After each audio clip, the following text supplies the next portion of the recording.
สหายสาระบรรยายมีหลายบ่น้อยศิริธรรมกำเมืองจาริรำถ้อยขอเจิญฟังกอยเตอครับอูจวนมวลใจบ่ได้ลีลับสำเนียงเสียงอันล้านนาอนุรักษ์ไว้เรื่องของภาษาเจิญมวลประชาตกเหนือออกใต้เฮามาประกันทุกวันให้ได้เวลา5 โมงเย็นเปิดวิทยุเฟซบุ๊กให้เห็นเนอจีบันเย็นหน่อเน่ามีลายเลิศรสบททวนกวนเก่าจวนฮือละเมาเอาใจบ่น้อยต่างโลกต่างธรรมลำนำจ้าถอยมีลายลีลาสาระสิริธรรมกำเมืองเอิ้นจ่าวาทะสดับกันได้เนนายอาตมาข้านั้นจักได้ขยายข้อความบรรยายมดใส่ปิงปอยเจิญฟังตะตัวเจ้าบัวกับซอยมือฮือเสียอันเวลาขอเจิญฟังไปก่อนละนายเฮย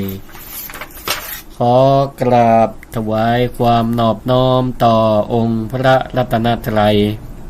อันมีพระพุทธเจ้าพระธรรมเจ้าพระสังฆเจ้าอันเป็นตีปกห่มเก้าเกศาของเหล่าบรรดาพุทธศาสนิกชนทุกท่านขอถวายความเคารพมายังพระมหาเถระพระเถรานุเถระครูบาอาจารย์เจ้าจุตนจุองค์ขอเจริญพรมายังพุทธศาสนิกชนคนดีทุกผู้ทุกท่านทุกหลังคาเฮือนที่กำลังติดตามรับฟังรายการศิริธรรมกำเมือง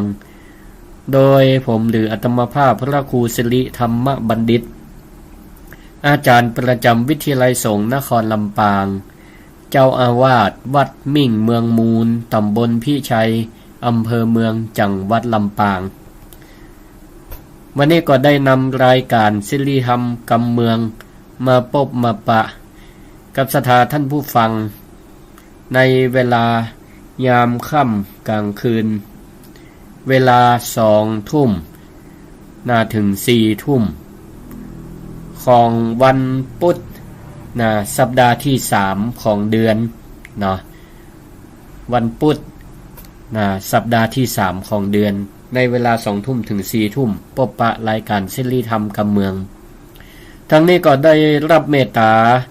สมณะเมตตาธรรมจากท่านอาจารย์พระครูอภิวัฒนวิกรมรองเจ้าคณะอำเภอดอยหล่อเจ้าวัดวัดปากตังเจริญผู้อำนวยการคลื่นสถานีวิทยุคลื่นสีขาวเพื่อชาวประชา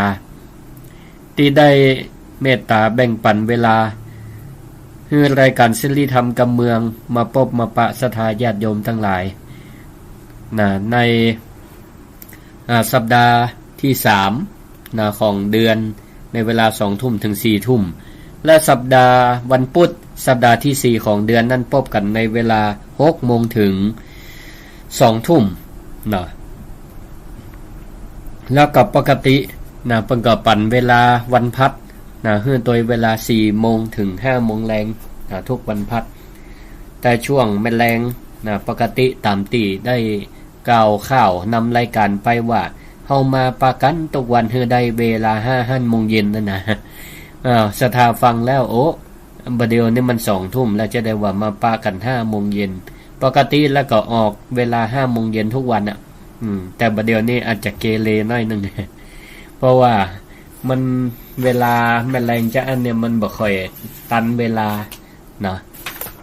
มีงานประจำเป็นอาจารย์ที่วิไลสงฆ์นครลำปางกว่าจะมาถึงวัด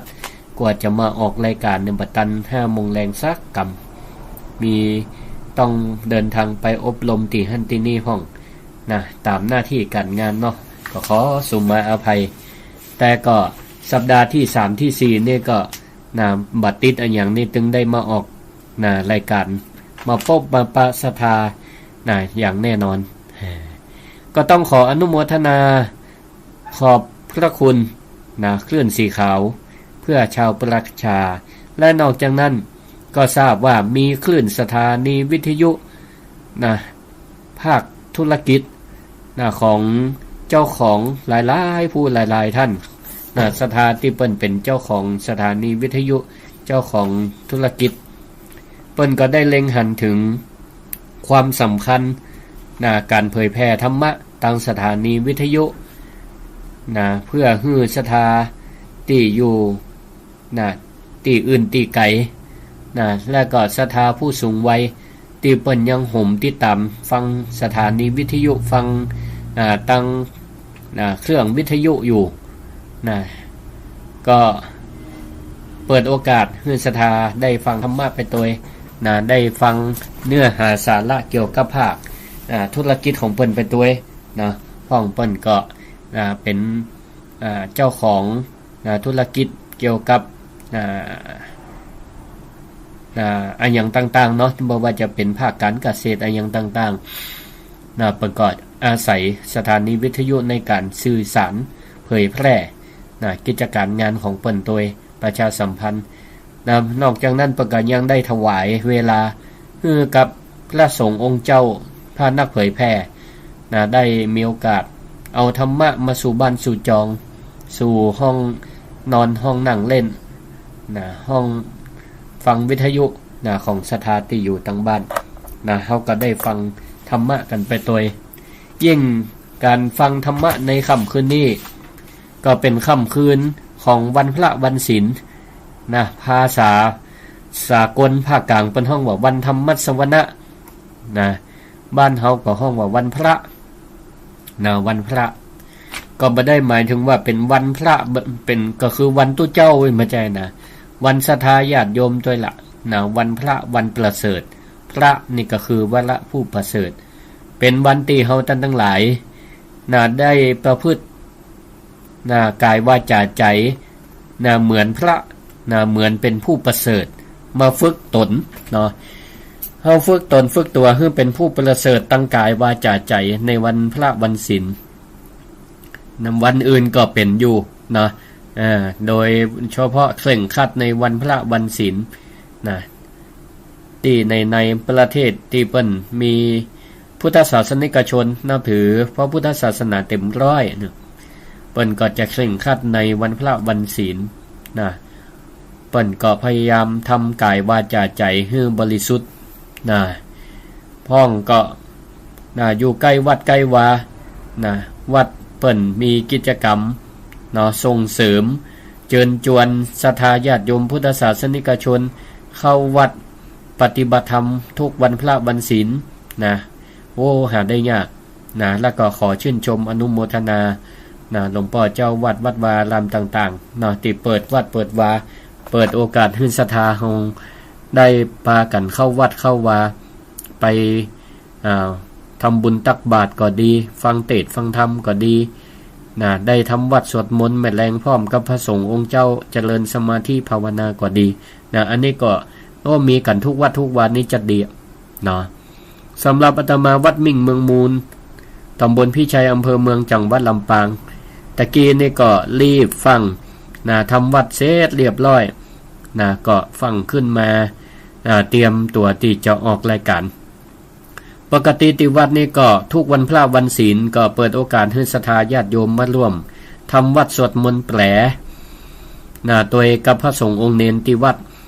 เริ่มกันในเวลา 1 ทุ่มถึง 2 ทุ่มโดยประมาณก็เป็นช่วงเวลาที่มีค่าจะว่าเมินก็บ่เมินจะว่าเร็วก็บ่เร็วจะว่าน้อยก็บ่น้อยพอดี1 ชั่วโมงเป็น1 ชั่วโมงที่มีค่าศรัทธาญาติโยมทั้งหลายหาได้ยากที่เขาจะเสียสละเวลาหาเวลามาหามุมสงบให้กับตัวเก่ามาสร้างบารมีให้กับตัวเก่าโดยการมาสำรวมกายก็คือเขารักษาศีลเว้นจากการเบียดเบียนเว้นจากการลักเอาของเปิ้นอย่างนี้เป็นต้นเว้นจากศีลที่ล่วงละเมิดทางกายข้อ1ข้อ2ข้อ3เป็นต้นเฮาก็มาสำรวมวาจาด้วยการสวดสรรเสริญพระพุทธคุณพระธรรมคุณพระสังฆคุณบทสวดแต่ละบทนี่ล้วนแต่เป็นบทสรรเสริญพระพุทธพระธรรมพระสงฆ์พระรัตนตรัยบางบทก็เป็นบทขอพรเป็นบทอธิษฐาน เนี่ยศรัทธาญาติโยมทั้งหลายบทสวดแต่ละบทเนี่ยล้วนแต่เป็นกรรมดีเปิ้นฮ้องว่าเป็นสุภาษิตเนาะสุภาษิตก็คือคำพูดคำกล่าวดีเพราะฉะนั้นศรัทธาญาติโยมทั้งหลายเข้ามาวัดมาวามาเปล่งวาจาสวดเดี๋ยวก่อนนะเดี๋ยวจะอันก่อยโทรเข้ามาเนาะเฮาก็มาเปล่งวาจาสวดกันยิ่งจิตเป็นสมาธิตั้งมั่นแน่วแน่อยู่กับบทสวดก็ถือว่าเฮาได้เจริญสมาธิเป็นในตัวปากก็สวดมนต์ไปทุกกรรมที่มันออกมานี่ศรัทธาญาติโยมทั้งหลายถ้าอยู่ที่อื่นนอกวัดนอกวาในชีวิตประจำวันเนี่ยบางเทื่อเฮาก็เผลอเลอกรรมดีพ่องบ่ดีพ่องด้วยสัญชาตญาณพ่องสะดุ้งจวงกังว่ากรรมที่มันบ่เป็นกรรมอันดีเป็นกรรมแจ่งกรรมดาไปพ่องอย่างอี้เนี่ยเฮาก็ได้มาสำรวมกายวาจาและก็ใจในวันพระวันศีลนี่ก็ถือว่าเป็นการฝึกตนฝึกตนฝึกตัวเป็นการบำเพ็ญกุศลในวันพระวันศีลฟังแต่กรรมดีๆที่มันสามารถเอาไปประยุกต์ใช้ในชีวิตประจำวันได้เนี่ยก็ขอเชิญชวนศรัทธาญาติโยมทั้งหลายอยู่ในชุมชนใกล้วัดใดก็วันพระวันศีลจะไปละไปลืมมีโอกาสก็เข้าวัดไปสวดมนต์สำรวมวาจาเฮาตัวสัก1ชั่วโมงเนี่ยกายวาจาใจเฮามีความบริสุทธิ์เปิ้นฮ้องว่าสุจริตประพฤติด้วยกิริยาวาจาท่าทางอันดีก็จะเป็นบุญเป็นกุศลสำหรับตัวเฮาฝึกมันฝึกบ่อยๆมันก็จะเป็นอุปนิสัยมันจะเป็นอุปนิสัยแต่ถ้าเฮาบ่ฝึกบ่มันทำเฮาทำอันใดมันจมมันแจ้งมันด่ากันมันก็เป็นนิสัยได้เหมือนกันมันก็จะทำให้เฮาติดติดเป็นนิสัยอย่างเน้นอย่างน้อยก็จมไว้ก่อนอย่างเน้นอย่างน้อยก็ด่าไว้ก่อนก็มันก็เป็นไปตามกระแสแห่งอารมณ์ของเฮามันจักมันจูงไปมันบ่มีเบรกมันบ่มีเบรกบ่มีสติคอยเข้าไประงับจังใจแต่ถ้าเฮามาฝึกมันทำวัดสวดมนต์สวดโยโกเปล่งวาจาเป็นกรรมสุภาพกรรมดีมันก็จะเป็นนิสัยบางพอคนเท่าสมัยตะก่อนศรัทธาญาติโยมทั้งหลายเปิ้นเข้าวัดเข้าว่ามันประจำเป็นประจำทรงแม่เจ้าก็ทรงเข้าน้ำจังหันตะก่อนนี้เหตุการออกรับบิณฑบาตนี่บ่ค่อยมีบ่ค่อยมีเพราะว่าอันนี้เป็นเหตุตังพระภาคกลางตังบ้านเฮานี่เป็นเหตุทรงเข้าทรงเข้าจังหันทรงเข้าทรงน้ำก็ฝึกฮือศรัทธาญาติโยมมันเข้าวัดเข้าวาไปส่งเข้าเอาเข้าไปใส่บาตรประกตั้งไว้ในตู้ไว้ในตู้กับเข้านี่ก็เป็นกุศโลบายฮือศรัทธาญาติโยมมันเข้าวัดเข้าวาไหว้พระก่อนจะใส่บาตรก็ไหว้พระใส่แล้วก็มาใส่ไหว้พระแล้วก็มีโอกาสได้ใกล้ชิดดูแลพระสงฆ์องค์เจ้าว่าเปิ้นอยู่กันกี่ตนกี่องค์บางทีนี่บ่ฮู้ได้ซ้ำว่าพระสงฆ์องค์เจ้าอยู่กันกี่ตนเปิ้นอยู่ดีสบายก็เปิ้นเจ็บไข้ได้ป่วยก็นี่ก็มีโอกาสให้เฮาเนี่ยได้อุปถากอุปถัมภ์เปิ้นอย่างนี้เป็นต้นเฮาก็มันฝึกเข้าวัดเข้าวาหรือวันพระวันศีลก็มันเข้าวัดเข้าวารณรงค์กันเข้าวัดวันพระกันถ้าแม่แรงวัดใดเปิ้นมีพระสงฆ์องค์เจ้าลองถามเปิ้นพอทำวัดสวดมนต์ก็ตุเอาจวนศรัทธาสวดมนต์ได้บ่นำสวดได้บ่ วันพระศรัทธาญาติโยมทั้งหลายทุกวัดทุกวาตึงศรัทธาตึงพระสงฆ์องค์เจ้าได้สวดมนต์ไปด้วยกันนั่งสมาธิไปด้วยกันเนี่ยมันจะเกิดพลังเกิดพลังนะซึ่งก็วันนี้ตรงกับวันออก8ค่ำนะเดือน8นะเดือน8ออก8ค่ำนั่นหมายความว่าศีลหน้านะเดือน8เพ็งนะเดือน8เพ็งนี่ก็จะเป็นวันสำคัญทางพระพุทธศาสนาวันสำคัญของโลกวันสำคัญของเฮาเจ้าพุทธเลยล่ะศรัทธาญาติโยมฮู้ความหมายก็ว่าวันพระหน้านี่เป็นห้องว่าวันหยังนะวันวิสาขบูชานะโอ้สำคัญยิ่งเลยล่ะเป็นวันบรมครูเป็นวันเกิดของป่อนะของเฮาเจ้าพุทธทั้งหลายนะศรัทธาญาติโยมทั้งหลายวันพระหน้านี่สำคัญนะก็ลองสังเกตพอเนอะวัดวารามใกล้บ้านใกล้จองเปิ่นมีกิจกรรมมันอย่างเฮาไปร่วมเตอะนะทำบุญตักบาตรกะฟังเทศน์ฟังธรรมกะทำวัดสวดมนต์เวียนเทียนกะไปเตอะเนาะสั่งสมบุญกุศลแล้วก็น้อมถวายเป็นพุทธบูชานะแด่องค์พระสัมมาสัมพุทธเจ้าของเฮานะพระองค์โอ้มีพระนะปัญญาคุณพระมหากรุณาธิคุณพระบริสุทธิ์ที่คุณแท้ๆน่ะที่เฮาท่านทั้งหลายได้ดำเนินชีวิตนะภายใต้หลักธรรมคำสอนนะของพระพุทธองค์ของเปิ่นนี่ก็ด้วยพระเมตตาคุณของเปิ่นนะจนมีพระพุทธศาสนาให้เฮาท่านทั้งหลายได้ยึดถือปฏิบัติมาจนถึงปัจจุบันนี้เนาะซึ่งก็หลายที่หลายตังแต่ละจังหวัดนี่เปิ่นก็ถือว่าวันนะพระอารามหลวงนะวัดว่าอารามใหญ่ๆเนี่ยเปิ่นก็จะยืดเอาวัน8เพ็งนี่เป็นวันประเวณีเนาะวันประเวณีส่งน้ำพระธาตุเจดีย์ประจำกูบ้านกูเมืองยกตัวอย่างทางเชียงใหม่นี่ก็วัดพระธาตุดอยสุเทพนะราชวรวิหารนะเปิ่นกับประเพณี8เพ็งนะเป็นประจำทุกปีก่อนจะ8เพ็ง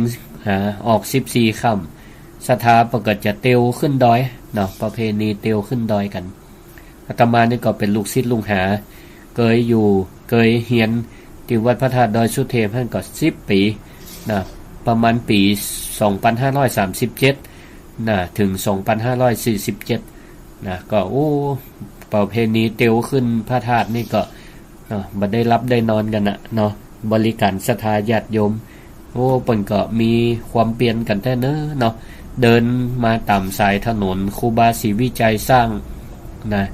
นำศรัทธาญาติโยมสร้างขึ้นมาศรัทธาก็เตียวนะกันตั้งแต่ป้นน่ะ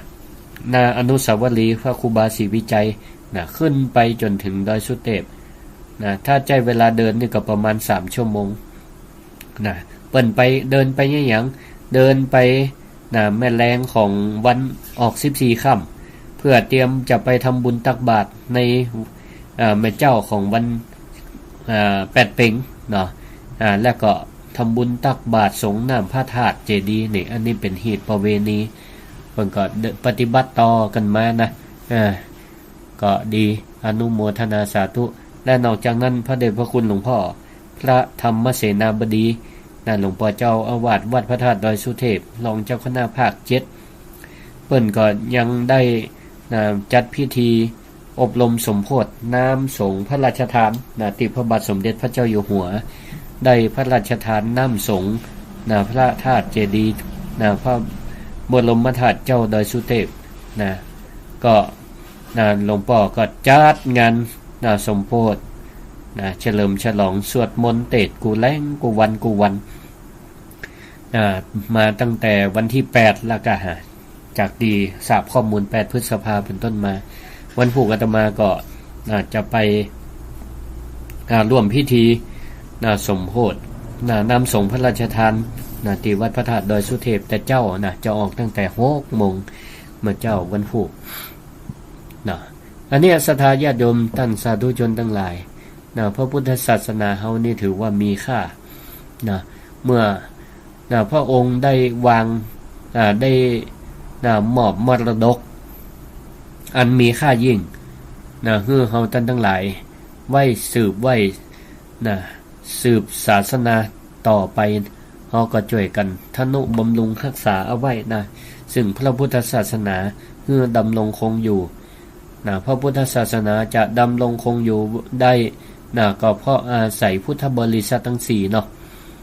ลำพังพระสงฆ์องค์เจ้านะอย่างเดียวก็บ่สามารถจะนะช่วยกันรักษาได้ต้องมีพระสงฆ์ภิกษุภิกษุณีนะบวกสามเณรเข้าไปด้วยนะอุบาสกอุบาสิกานี่ถือว่าเป็นกำลังนะในการส่งเสริมให้พระสงฆ์องค์เจ้านะได้มีกำลังใจนะในการศึกษาพระธรรมคำสอนแล้วก็เอามาเผยแผ่หมู่เฮาทั้งหลายตัวนะได้ศึกษาภาคปริยัตินะปริยัติก็คือนะธรรมะต่างๆนะที่พระสงฆ์องค์เจ้าพระนักเผยแผ่ครูบาอาจารย์เอามามาเล่าให้ศรัทธาทั้งหลายเนี่ยอันนี้เป็นภาคปริยัตินะเป็นธรรมะทั้งหลายที่พระพุทธองค์ได้เทศนานะมาก็2,000 กว่าปีรักษาต่อกันมาบอกต่อให้ศรัทธาญาติโยมฟังแล้วก็นะจื่อจำเอาแล้วก็เอาไปสอนต่อก็ได้บุญได้กุศลด้วยกันเนาะเป็นธรรมทานช่วยกันเนาะช่วยกันเนี่ยเฮาก็มาร่วมแห่งร่วมใจกันเนาะโดยเฉพาะวันพระวันศีลติด1ก็มีวันเดียวมาได้นะติดมี1วันเพราะฉะนั้นเฮาก็บำเพ็ญกุศลในโอกาสวันพระวันศีลเนี่ยคือนักทั้งนี้ก็เพื่อเป็นการฟูใจทำใจให้มันฟูขึ้นรู้สึกสบายใจมาบ่ร้อนใจบ่ร้อนไปตามสภาวะอากาศช่วงสัปดาห์นี้ก็ยังแขวนหน่อยนึงมีฟ้ามีฝนลงมาพ่องแต่ถ้าวันใดฝนบ่ตกก็ร้อนอยู่เหมือนกันก็คะแนนใจเฮาจะไปร้อนเนาะจะไปร้อนโดยการมาพักผ่อนจิตใจปากันเข้าวัดในวันพระวันศีลวันพระวันศีลมาช่วยกันรักษาซึ่งประเพณีอันดีงามถ้าเฮาบ่มันเข้าวัดเข้าวามาไหว้พระสวดมนต์ฟังเทศน์ฟังธรรมทำบุญตักบาตรเป็นต้นละอ่อนลูกหลานเขาบ่ได้หันจากเฮาเขาก็คิดว่าสิ่งทั้งหลายเหล่านี้มันบ่มีแล้วก็มันจะหายไปในที่สุดเพราะฉะนั้นก็เฮาก็ระลึกนึกถึงเนาะทำที่เป็นเครื่องระลึกนึกถึงกันเนี่ยศรัทธาญาติโยมทั้งหลายวันนี้ก็จะได้นำเสนอทำสารานิยธรรมทำอันเป็นเครื่องระลึกนึกถึงกันมี6ประการด้วยกันมี6ประการด้วยกันพระพุทธองค์เพิ่นเคยได้ตรัสไว้ว่าชยิเมภิกขเวธัมมาสารานิยาเป็นต้นเนาะแปลว่าภิกษุทั้งหลายธรรมะ6ประการเหล่านี้ทำให้เป็นเครื่องระลึกนึกถึงกันทำให้ฮักกันทำให้คนเฮานี่เคารพซึ่งกันและกันทำให้เฮาคบหากันได้บ่ทำให้เกิดความทะเลาะเบาะแว้งมีแต่ความสามัคคีเป็นอันหนึ่งอันเดียวกันเนี่ยอันนี้คือประโยชน์ของศาลานิยธรรมเนาะก็จะได้ว่าเป็นข้อไปถ้าในชั่วโมงแรกนี่ก็ได้สักกี่ข้อเดี๋ยวเราก็จะพักเบรกพักเบรก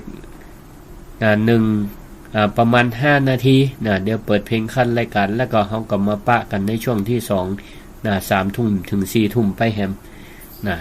ในช่วงแรกนี่ก็กำเดียวกำเดียวก็จะเปิดโอกาสให้ได้โทรเข้ามาแต่ตอนนี้ฟังเตือนเดี๋ยวสกรรมกันก็แล้วกันเดี๋ยวประมาณ2 ทุ่ม 45 นาทีก็จะเปิดโอกาสให้ศรัทธาไผฟังอยู่ตั้งใดได้โทรเข้ามาหากันฟังจากสถานีใดก็เดี๋ยวโทรเข้ามาแล้วกันศาลานิยธรรมหรือทำเป็นเครื่องระลึกนึกถึงกัน6ประการนี้ถือว่าเป็นก้าวใจเป็นก้าวใจเชื่อมคนในครอบครัวในชุมชนในสังคมให้มีความฮักกันแป้งกันเพื่อเป็นอันหนึ่งอันเดียวกันเชื่อมคนถ้าในวัด ก็เชื่อมพระสงฆ์องค์เจ้าพระสงฆ์องค์เนนให้มีความฮักใคร่สามัคคีกันเชื่อมคนในตีทำงานในองค์กรก็ให้เกิดความสมัครสมานสามัคคีกันเชื่อมใจคนทั้งประเทศให้เป็นอันหนึ่งอันเดียวกันบ่แบ่งฝักบ่แบ่งฝ่ายบ่แบ่งสีแบ่งเสื้อกันนี่ก็ให้เป็นไปเพื่อพลังที่ยิ่งใหญ่เนาะเกิดจากความเป็นอันหนึ่งอันเดียวกลมเกลียวซึ่งกันและกันนี่ฉะนั้นทำนี่เป็นเลยห้องว่าเป็นเมตตามหานิยมนะใครได้คาถาเมตตามหานิยมเนี่ยเอาทำสารานิยธรรม6ข้อนี้ไปถ้าไผมีธรรมะเรานี่แล้วเป็นว่าเป็นคนมีเสน่ห์เป็นที่ฮักของคนทั้งหลายเป็นที่ฮักถ้าเป็นเจ้านายก็เป็นที่ฮักของลูกน้องถ้าลูกน้องมีธรรมสารานิยธรรมก็เป็นที่ฮักของเจ้านายเปื่อนมีก็เป็นที่ฮักของเปื่อนสามีมีก็เป็นที่ฮักของภรรยาภรรยามีก็เป็นที่ฮักของสามีพ่อแม่มีก็เป็นที่ฮักของลูกลูกมีก็เป็นที่ฮักของพ่อของแม่นี่ดีกว่าเฮาไปไล่ถามขอกระถุงกระถาที่อื่นนะเสกไปมันก็บ่ตึ้มบ่เจศักดิ์สิทธิ์ แต่ถ้าเฮานี่มีธรรมมันเนี่ยในจิตในใจนะมันดีกว่ามีวัตถุมงคลภายนอกร้อยเต่าปันเต่าเพิ่มความเป็นเมตตามหานิยมเพื่อกับตัวเก่าดีกว่าไปเสาะหาสาลิกาลิ้นทองกาอย่างกาถุงกระถามมาเป่ามาเสกเป่าได้เสกได้แต่ก็ต้องปฏิบัติตัวเองนั่นแหละเนาะศรัทธาญาติโยมจะสังเกตพอเตอะหลวงปู่ครูบาอาจารย์ทั้งหลายเนี่ยนะเป็นว่าเวลาจะเอาคาถาไปก็เอาไปได้จะให้มันศักดิ์สิทธิ์เนี่ยต้องรักษาศีล5เป็นเบื้องต้นอันนั่นแหละก็คือสาระสำคัญคนที่มีศีล5เนี่ยเนาะก็ถือว่ามีคาถาอยู่ในตัวอยู่ละเนาะมันต้องไปหาของขลังอย่างละก็มีศรัทธาไม่ยิงอยู่คนหนึ่งนะใครได้สามีที่ฮักเดียวใจเดียวใครฮื้อสามีฮักก็ไปขอสาลิกาลิ้นทองจากหลวงป่อจากหลวงป่อตุ๊ปป่อเปิ้นแล้วก็บอกกับหลวงป่อว่าพักนี้นะโอ้สามีหัวบ่ใครเข้าบ้านกลับบ้านก็เดึกบางทีก็บ่กลับเลยก็ทุกอกทุกใจนะก็เลยใครฮื้อหลวงป่อเนี่ยญาติจะได้ดีขอเงินหลวงป่อเมตตาบอกกำญาติฮื้อนานสามีปิกบ้านปิกจองมาหักขอบความยืนเหมือนเก่ามาถามคนบ่มีครอบครัวนี่ก็นักแกเหมือนกันเนาะหลวงพ่อกันเลยฮื้อหว่านเสน่ห์ไป บอกว่าเอาอมไว้เนอะเห็นนะคือหว่านเอาไปอมไว้เวลาสามีปิกบ้านมานี่ปิกบ้านเด็กกระจ่างปิกบ้านเจ้ากระจ่างห้ามอูนะฮื้ออมหวานนี่ไว้ห้ามอูห้ามจมห้ามด่าฮื้ออมแล้วก็ยิ้มตัวเนอะยิ้มไว้อมไว้ตัวอมหวานแล้วก็ถ้าอู้แล้วก็คาถาจะเสียมเนอะเห็นนะหลวงพ่อก็ว่าจ้านนะแม่หญิงนี่ก็เลยทำตามกะทำตามด้วยความเข่งขัดพอเปิ่นสั่งไว้หรอเนาะที่นี่ก็เมื่อสามีก็ปิกบ้านเด็กแต่กะแล้วก็เมียก็บ่ปากบ่จมบ่ด่าอย่างตะก่อนละอมยิ้มอย่างเดียวอมยิ้มอย่างเดียวบ่ตอบบ่โต้บ่ว่าบ่ด่าบ่หยังเหมือนแต่ก่อนสามีก็แปลกอกแปลกใจแปลกอกแปลกใจอยู่จะได้ก็แล้วนะจึงบ่จมบ่ด่ายิ้มอย่างเดียวก็เลยเกิดความละอายใจนี่ผัวก็ละอายใจเมียว่าโอ้เฮานี่ตีผ่านมานี่ก็นักแกมกันเนาะแต่ความสุขใส่ตัวกินเหล้าเมายาแอล ส่วนเสเฮฮากับเปื่อนกับฝูงบ่นึกถึงครอบครัวคนที่อยู่ตั้งบ้านมีเมียมีลูกอยู่นี่ก็เลยเปลี่ยนอกเปลี่ยนใจนะมาทำตัวดีขึ้นกลับบ้านตรงเวลาเลิกการเลิกงานแล้วก็ปิกบ้านเลยช่วยมาช่วยตั้งบ้านเนาะทำช่วยเมียทำกับข้าวกับปลาการดูแลลูกเต้ากานี่กับเนื้อกับตัวมาดีศรัทธาญาติโยมทั้งหลายฟังพอแล้วนี่ตกลงว่าอันเป็นพ่อหวานศักดิ์สิทธิ์ของหลวงพ่อเขาว่าจะได้เนาะอันที่จริงแล้วหลวงพ่อประกอบวางกุศโลบายนั่นแหละเปิ้นฮู้ละเนาะธรรมชาติของคนเป็นเมียคนเป็นแม่หญิงบางพ่องก็ตึงนักแกนะจังจมจังดาไว้ก่อนละแผ่วพดแผ่วลูกแผ่วเต้านะอันนี้ก็น่าคิดนะศรัทธาญาติโยมทั้งหลายมันกันนักแกยากอยู่เหมือนกันนะเขาจะเปลี่ยนใจคนอื่นให้มันเป็นไปอย่างใจตัวนี่มันตึงเปลี่ยนไปได้แต่ถ้าเขามาเปลี่ยนใจตัวเก่านี่ได้กะเขาจะปรับปรุงนิสัยใจคอความประพฤติของคนอื่นนี่มันยากมันยากสู้เขาปรับติดตัวเขาก่อนดีกว่าเนาะปรับกายวาจาใจของตัวเก่าดีกว่านะถ้าเขาปรับแล้วเนี่ยคนอื่นเขาหันเขาเย็นนะหันเขาเป็นคนเย็นเขาก็จะเกิดความเก่งอกเก่งใจเนาะเย็นตัวเนาะซึ่งก็ศาลานิยธรรมมีอย่างพ่องต้องตั้งใจฟังเนอะมีอย่างพ่อง1เมตตากายกรรมเมตตากายกรรมก็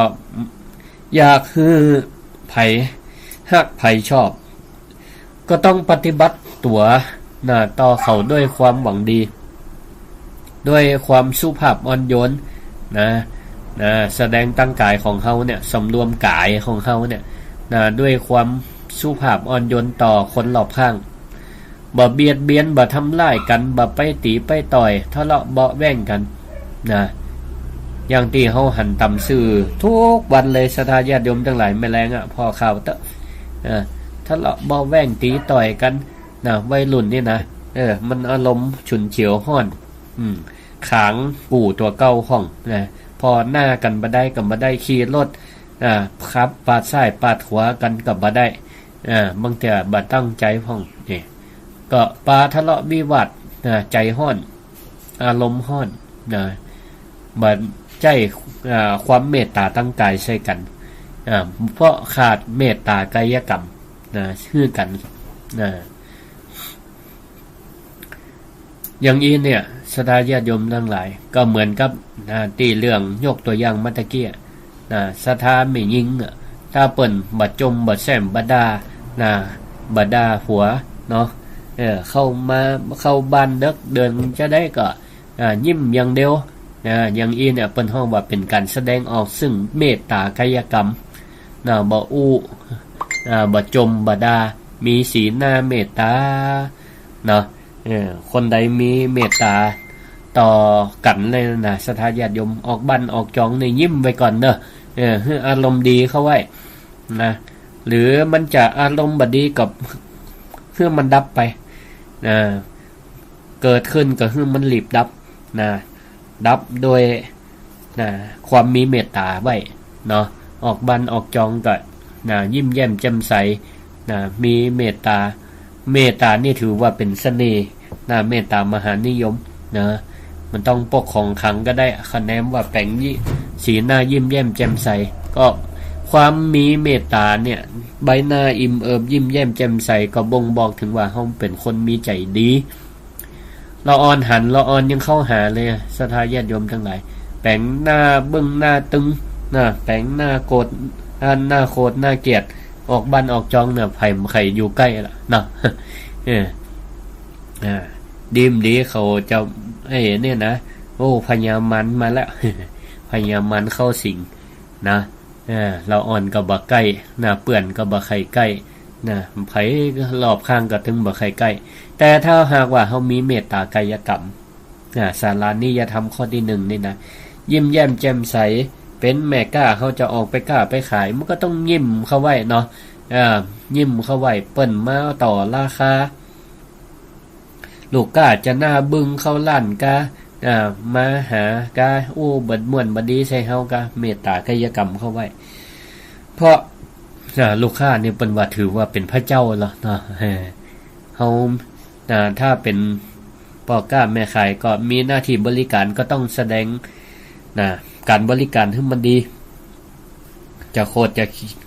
เกียรติไผจากบ้านจากจองมานักขนาดไหนเฮาก็ต้องเก็บไว้เนาะดับมันให้ได้เป็นข้าราชการพนักงานเปิ้นมาติดต่อสอบถามก็ยิ้มแย้มแจ่มใสเนาะ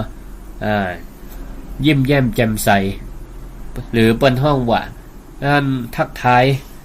เปิ้นด้วยความมีเมตตามีเมตตาเปิ้นห้องว่าบุพภาษี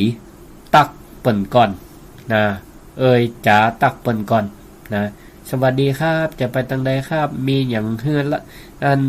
บริการครับอีเนาะตักทายก่อนแล้วก็แปลงหน้าคือมันบอกถึงความอารมณ์ดียิ้มแย้มแจ่มใสนี่เปิ้นฮ้องว่ามีเมตตากายกรรมนะศรัทธาญาติโยมทั้งหลายเนาะข้อที่2เมตตาวจีกรรมเมตตาวจีกรรมก็คือจาปราศัยด้วยความมีเมตตาจะจากัไผก็มันก็ด้วยภาษาเนาะเฮาเป็นคนไทยภาษาไทยแล้วก็มีเอกลักษณ์อัตลักษณ์คนเมืองลำปางเชียงใหม่ลำพูนแม่ฮ่องสอนพะเยาแป้น่านเฮาก็มีอัตลักษณ์ภาษากับเมืองของเฮาเจ้าภาษากลางภาษาเหนืออันใดก็จ้างอัตลักษณ์ของภาษาไทยภาษาเมืองเฮาเนี่ยกำซ้อยกำลงท้ายเปิ้นมีครับมีครับมีเจ้าก็เฮาก็ใส่เข้าไปตัวมันก็จะยากฮื้อภาษาการการจาของเฮาเนี่ยมันนุ่มนวลมันไพเราะมันไพเราะไผฟังพอแล้วก็ศรัทธาญาติโยมทั้งหลายสวัสดีครับสวัสดีเจ้าไปไหนมาเจ้าม่วนจาหวานใส่เนี่ยศรัทธาญาติโยมคนฟังนี่บ่มีทางที่จะมาแข็งใส่เฮานะหรือปันแข็งใส่กะเฮาก็บ่เป็นหยังเฮาก็ทำอันนี้ไปทำหน้าที่เป็นเมตตาวจีกรรมดีไปดีไปเถอะเดี๋ยวเปิ้นก็กึดได้ละอายใจคนเดียวเปิ้นเปิ้นก็จะต้องดีกับเฮาตอบบ่ว่าจะเป็นป้อใจไม่ยิงจาให้มันไพเราะตัวกันโดยเฉพาะฝึกกับคนข้างใกล้ตัวเฮาไว้ก่อนสามีดีใส่ภรรยาดีกับสามีพ่อแม่ดีกับลูกดีกับพ่อกับแม่อย่างนี้เป็นต้น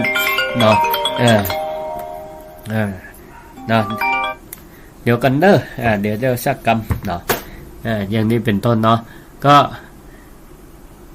เป็นอันนี้แหละการด้วยความมีเมตตาซึ่งกันและกันอันนี้เปิ้นก็ห้องว่าเป็นสารานิยธรรมข้อที่2เป็นธรรมที่ทำให้เฮาระลึกถึงกันศรัทธาเจ้าก็คนม่วนกับบ่ม่วนเนี่ยเฮาจะนึกถึงไผมันที่สุดเฮาก็ต้องนึกถึงคนที่เปิ้นม่วนจาหวานมันก็เวลาเฮาใครไปเฮาก็ต้องเลือกกับคนที่เปิ้นม่วนจาหวานคนที่เปิ้นบ่ม่วนมันนาวบ่มีน้ำพี่น้องเฮาก็บ่ใครจะตัว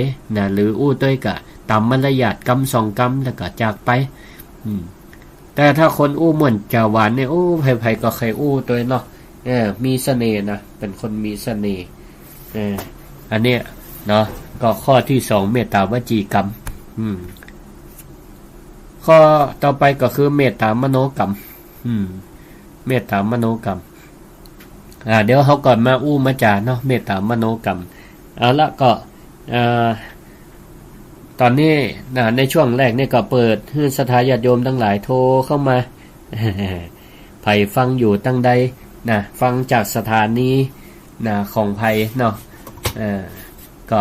เจ้าของสถานีเปิ้นจะได้ชื่นอกชื่นใจรายการสิริธรรมกับเมืองเนอะ064-949-5999นะโดยพระครูสิริธรรมบัณฑิตเนาะโทรเข้ามาได้เนาะ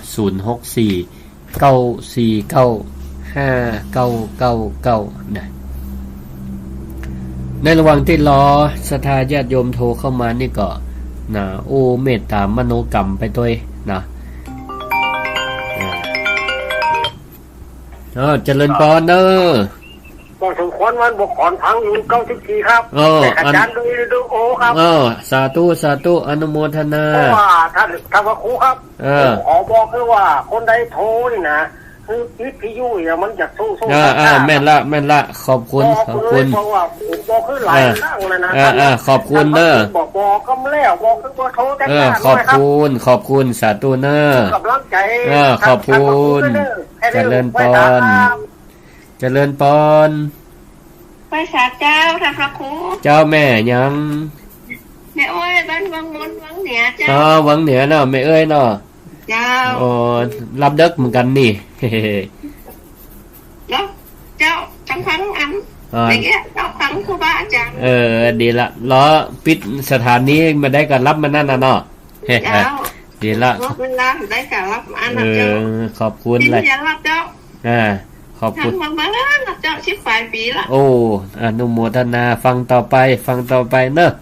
ขอบคุณหลายๆที่โทรมาให้กำลังใจขอบคุณแม่เอ้ยเนาะพระครูนะเจ้าสาธุขอบคุณหลายๆเจริญพร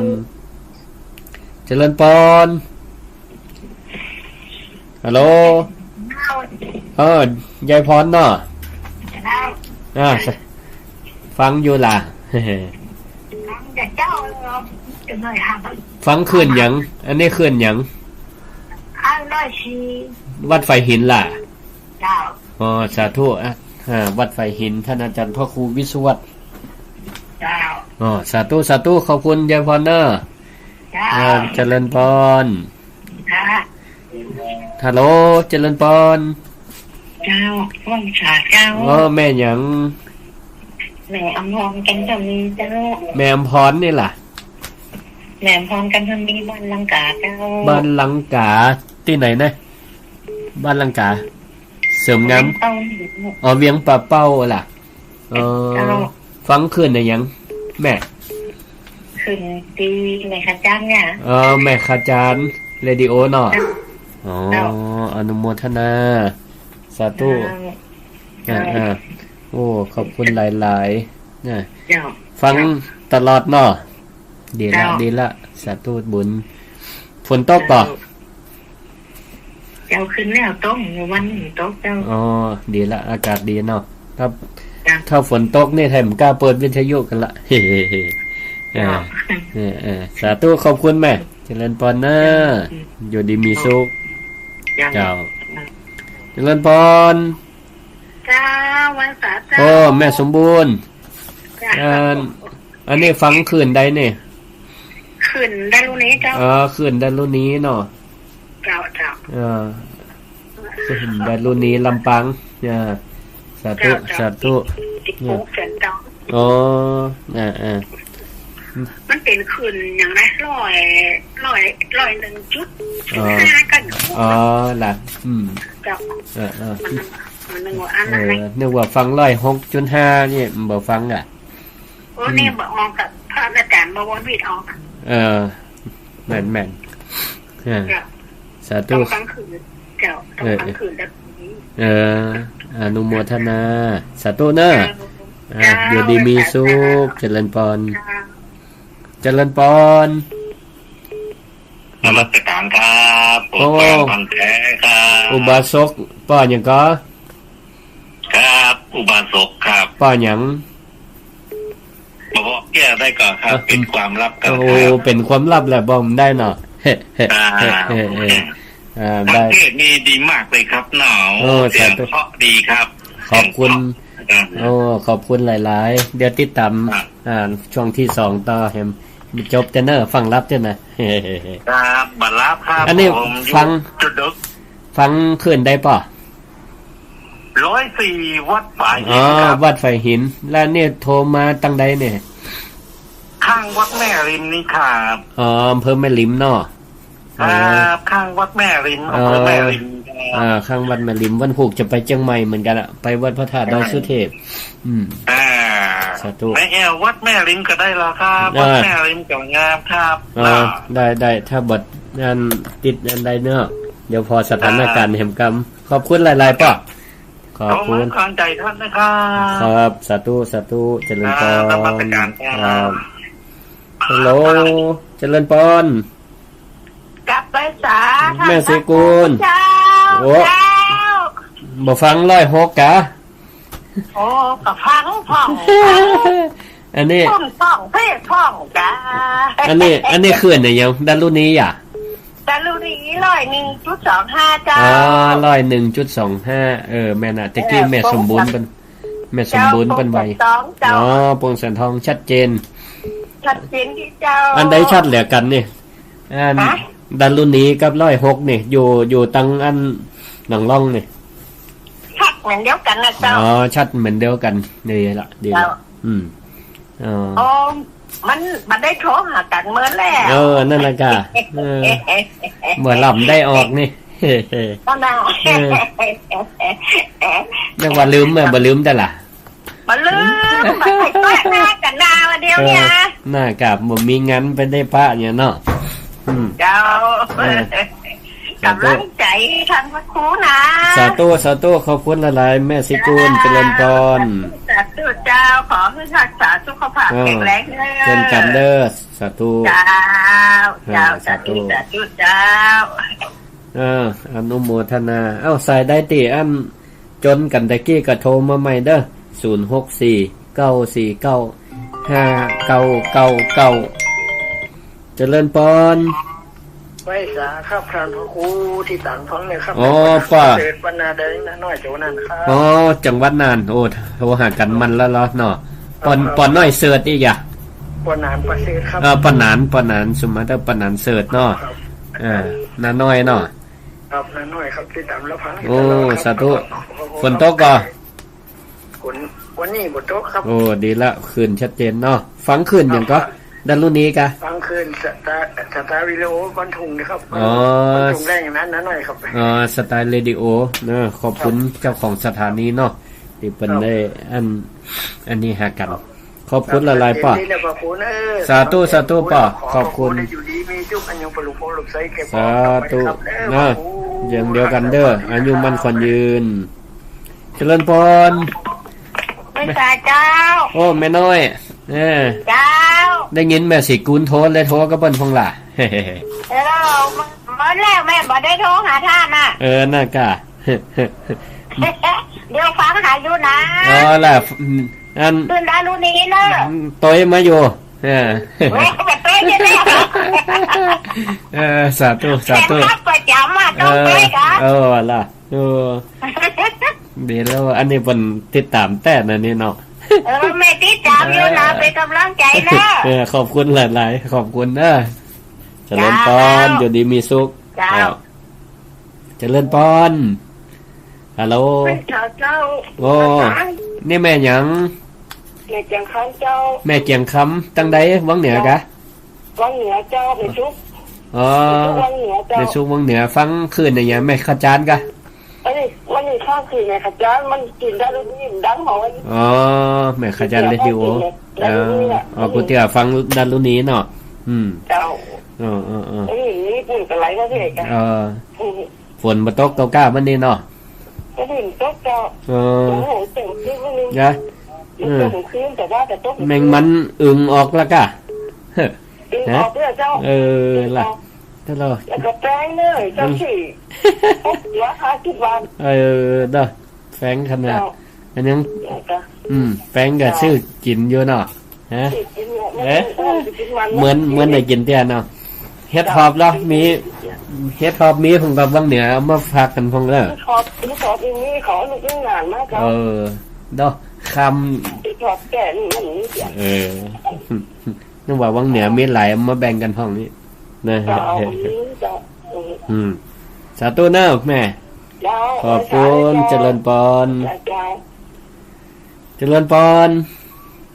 มาตรการเจ้าทางกระโคแม่หยังไปเห็นนาลำพูนอยู่อันบานตรงยาวสีบัวบานเจ้าอ๋อสีบัวบานลำพูนเนาะเจ้าฟังคืนเนี่ยแม่วันนี้นี่ฟังคืน104เจ้า104นี่จะฟังคืนของคุณดารุณีอ๋อคืนดารุณีอันนี้104นี่วัดไฟหินกะเจ้าอ๋อดังมาจนถึงแพร่ก่อนกะลำปูนแพร่เนาะเจ้าชั้นดีเจ้าขึ้นไกลดีสาธุเจ้าการเจ้าสาธุขอบคุณดีกะสีบัวบานนี่ใกล้กาดอันอะไรอย่างก็ฮะกัดเนี่ยก็กัดอย่างกัดอย่างกัดอันอย่างก็เมทาเป็นห้องกัดอย่างก็ได้แก้วเจ้าเจ้าไปแบะก็เจ้าก็ไปห้องเฮ็ดทอบแค่จะมีแล้วเนาะแต่มันมีมันกันเจ้าแต่มันจะมีการแกตุจักนะพวกเป็นจังใหม่นี่แวะเข้ากำกันเจ้าการจุจักตีละปูนนะเจ้าอ๋อแหละเจ้าวันนี้มันอาจจะมีนอนลองทันลงไปเวะพอแล้วเจ้าได้กินแล้วยังเฮ็ดทอบยังเลยยังเนาะยังได้เข้าไปการเลยเนาะสาธุขอบคุณแม่เพนสาธุเจริญพรสาธุอนุโมทนาขอบคุณทุกสายนาติโทมาให้กำลังใจรายการศิริธรรมกำเมืองโดยพระครูศิริธรรมบัณฑิตเนาะเจ้าวัดมิ่งเมืองมูลตำบลพี่ชัยอำเภอเมืองจังหวัดลำปางน่าศรัทธาต่างจังหวัดได้มาแอวลำปางกับมาแวะมาแอวหากันได้เนอะมาไหว้พระเจ้าเศรษฐีหลวงนะ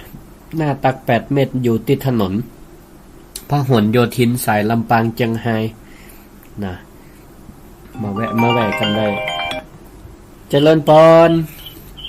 สวัสดีครับพระครูเจ้าแม่ฟังยินเด้อแม่หยังแม่เหรียญเพ็ญต่อว่าแม่เจ้าแม่เหรียญเนาะเจ้าแม่เหรียญเสียงสาธุฟังขึ้นยังไงวะนี่เจ้า14แม่ขจรเรดิโอเนาะเจ้า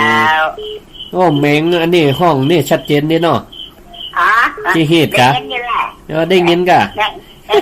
ได้ยินนะถ้าจังอากาศดีน่ะให้กำลังใจนะขอบคุณหลายๆแม่เฮียนแม่เหรียญเนี่ยเนาะสาธุอนุโมทนาสาธุเดี๋ยวฟังเพลงขั้นรายการสักกรรมเนาะเดี๋ยวกินน้ำกำแล้วก็เดี๋ยวเรามาฟังกันในช่วงที่2-3 ทุ่มถึง4 ทุ่มต่อเนาะ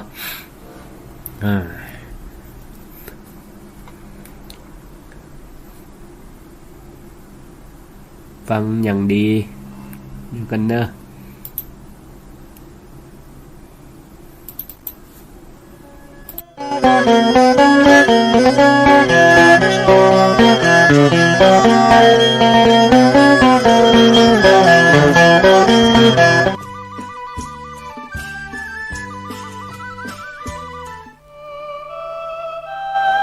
ชีวิตมนุษย์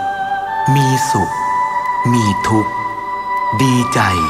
เสียใจผ่านอุปสรรคและปัญหามากมายในแต่ละวันสงบนิ่งแล้วย้อนมองตัวเอง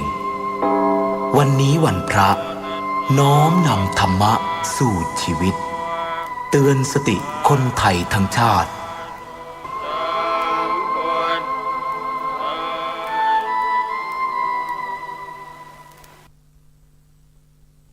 ตกจากที่สูงเรียก1669กระดูกหักเรียก1669บาดเจ็บกระดูกสันหลังเรียก1669ไฟฟ้าช็อตเรียก1669ไฟไหม้น้ำร้อนลวกอย่างรุนแรงเรียก1669จมน้ำเรียก1669ถูกยิงเรียก1669ถูกแทงเรียก1669อุบัติเหตุจราจรเรียก1669ช็อกหมดสติเรียก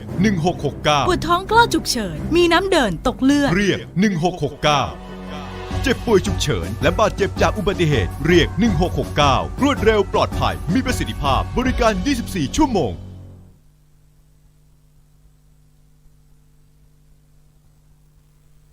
จนเครียดกินเหล้าจนเครียดกินเหล้า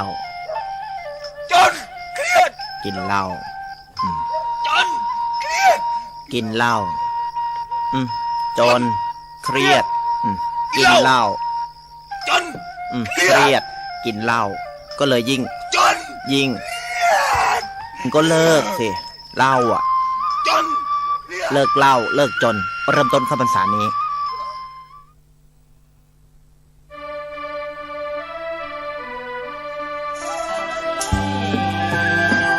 ดองดอยเหลียวพอตนไม่มาหล่นใบซอยเหลียวพอปูพอดอยมาก่อยจอยบอยอ้อมลำนาทีนี้ก่อน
ศรัทธาญาติโยม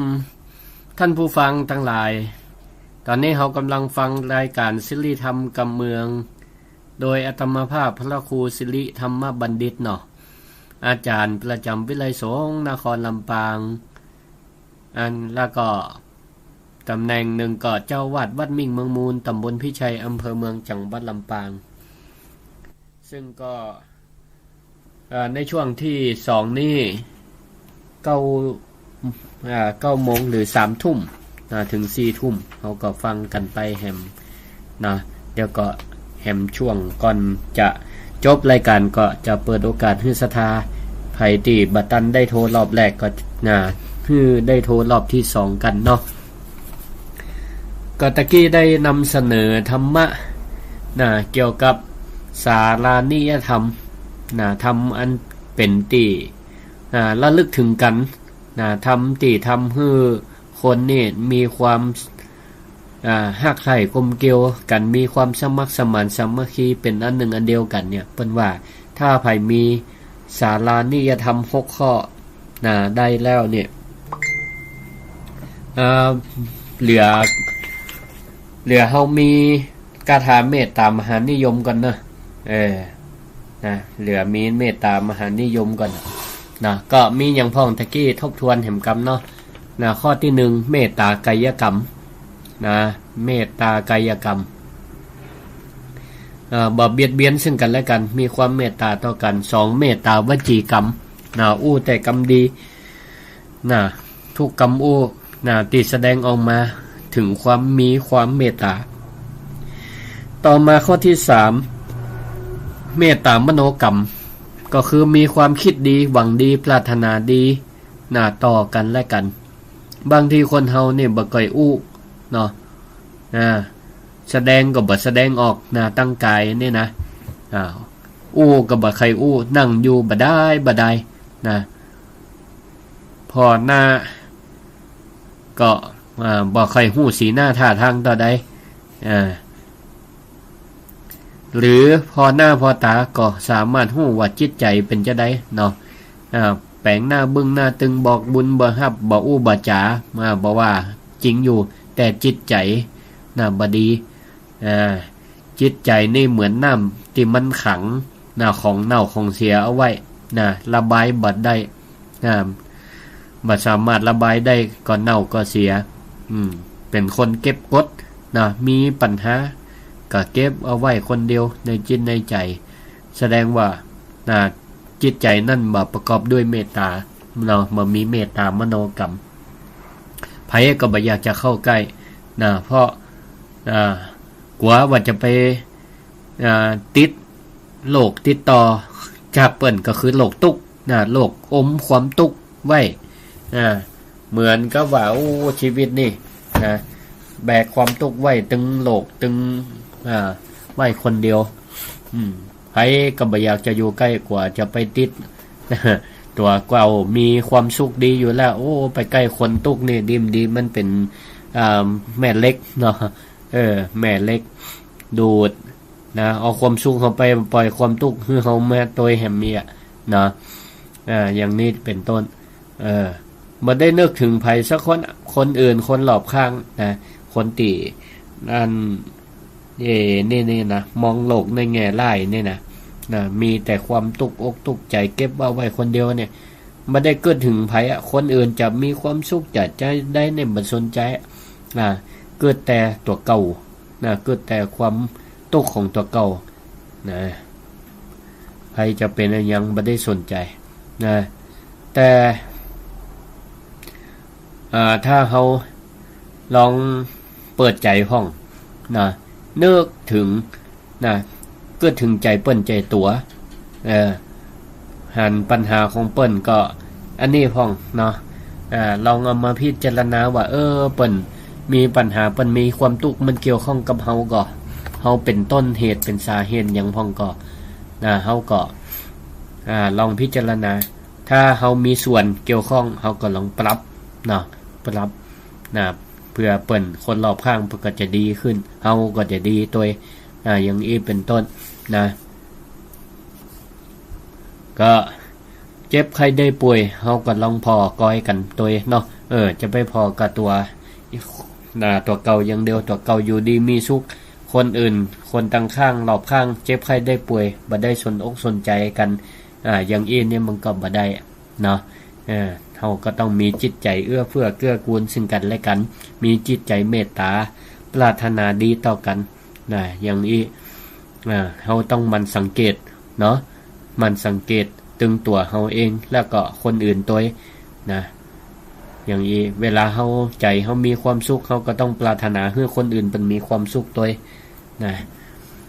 มันจะว่าเฮามีความสุขควรเปิ้นมีความทุกข์เฮามีความทุกข์เปิ้นมีความสุขอย่างเงี้ยมันก็ส่วนกันไปส่วนกันมา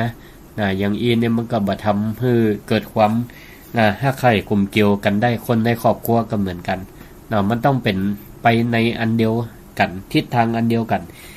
ติอย่างกรรมภาษิตจีนเนี่ยติเขา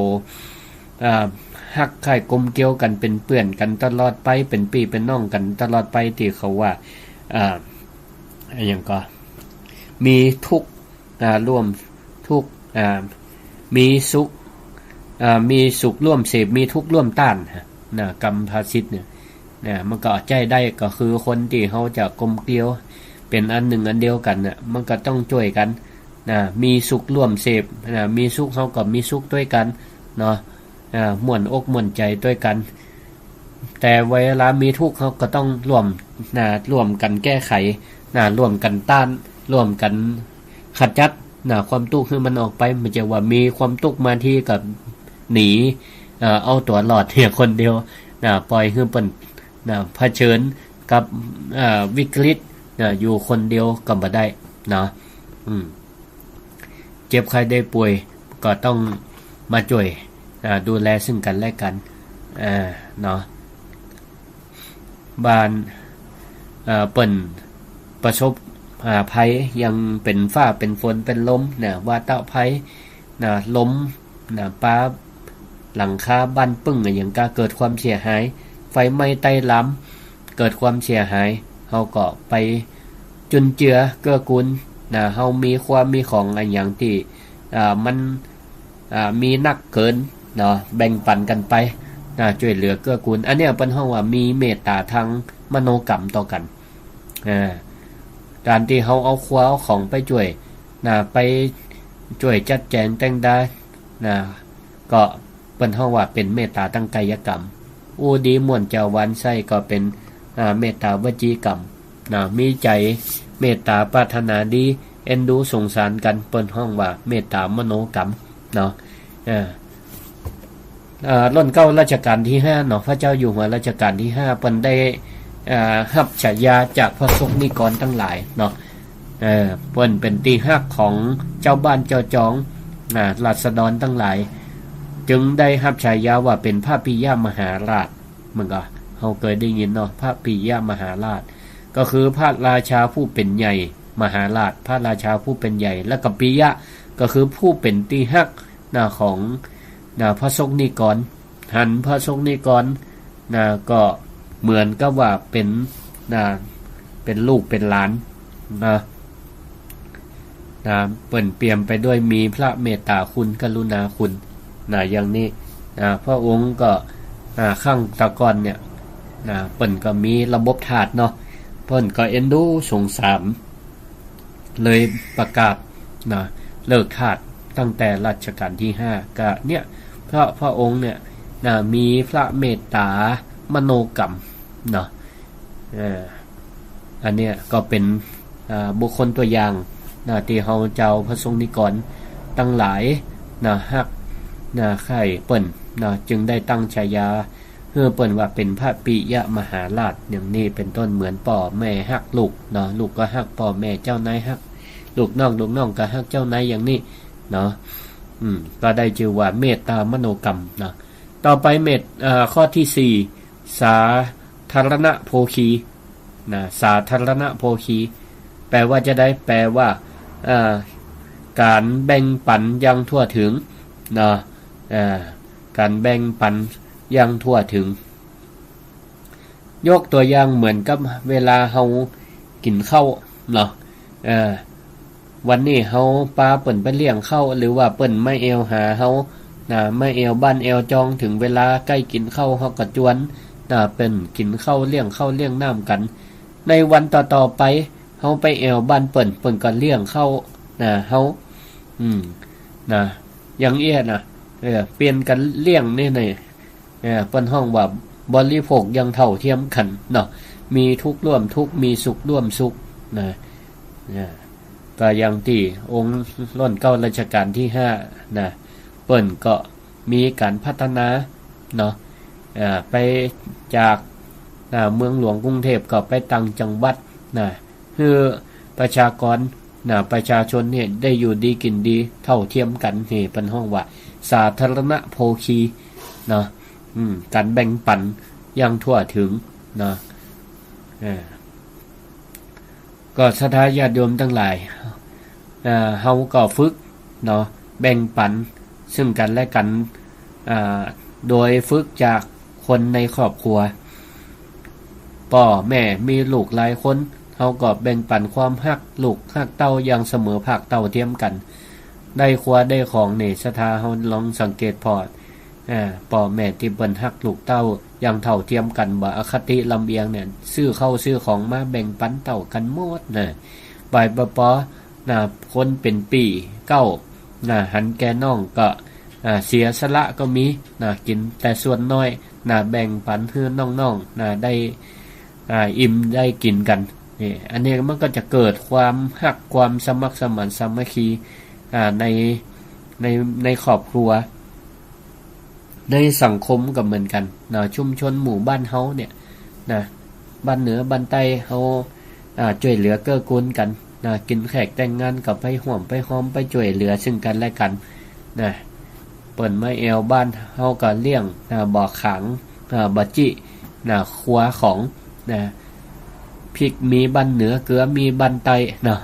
ผักไม้ใส่เกลืออยู่หิมหัวเปิ้นมาขอก็แบ่งไปเนาะศรัทธาญาติโยมทั้งหลายดีกว่ามันอันเหี่ยวมันแห้งเขาก็เก็บกินบ่ตันเนาะก็แบ่งปันกันไปเวลาเฮาไปแอวบ้านเปิ้นเปิ้นมีอันใดเปิ้นก็แบ่งคือเฮาตอบเหมือนกันอันนี้ก็ชื่อว่าสาธารณโภคี นะแบ่งปันเต้ากันนะก็จะทำให้สังคมองค์กรครอบครัวอยู่ดีมีความสุขนะอยู่ดีมีความสุขนะบ่ผิดบ่เถียงกันนะเพราะเฮามีเมตตานะบ่หวงแหนกันเนาะเฮาก็แบ่งปันกันอย่างนี้นะมันจึงบ่ทำให้เฮาเกิดปัญหาการแย่งอาหารการกินแบ่งแย่งถิ่นกันอยู่แบ่งแย่งกู้กันพิศวาสแย่งอำนาจกันเป็นใหญ่นะมีอำนาจก็บ่แบ่งบ่ปันกันนะผู้ขาดกันเนี่ยมันก็อย่างว่าเนี่ยบางเทื่อก็ทะเลาะวิวาทกันเนาะ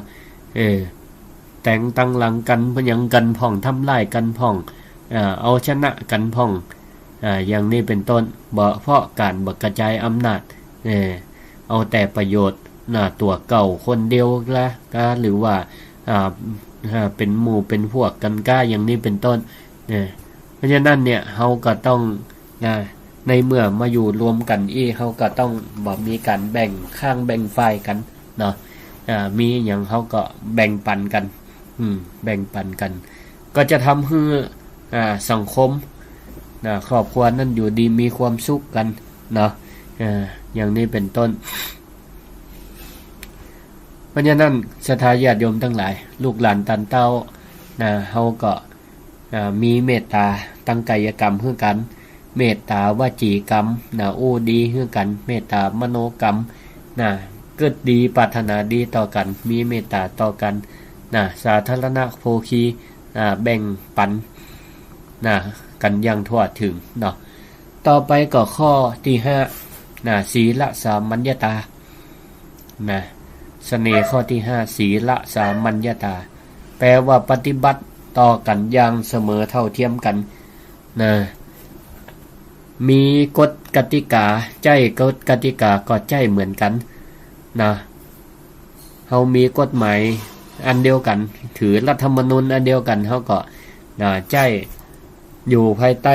กฎหมายอันเดียวกันก็ต้องเคารพในกติกาสังคมอยู่ด้วยกันก็ใจกติกาเหมือนกันเปิ้นอันใดเปิ้นอนุญาตเฮาก็ปฏิบัติตามอันใดเปิ้นห้ามเฮาก็งดเว้นเฮาก็จะทำให้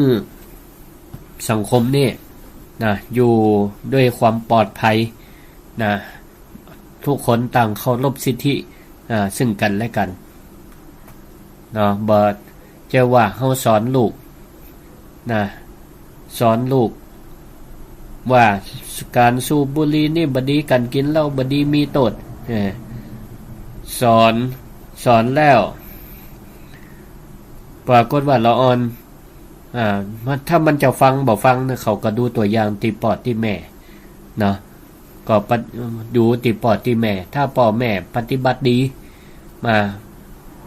บ่สูบบ่ดื่มบ่สูบบ่ดื่มเป็นตัวอย่างให้ลูกไผมันจะกล้าจะกล้าไปเสพไปดื่มเพราะว่ามันจะบ่เหมือนกันละมันจะบ่เท่าเทียมกันการปฏิบัติที่มันบ่เท่าเทียมกันนี่ก็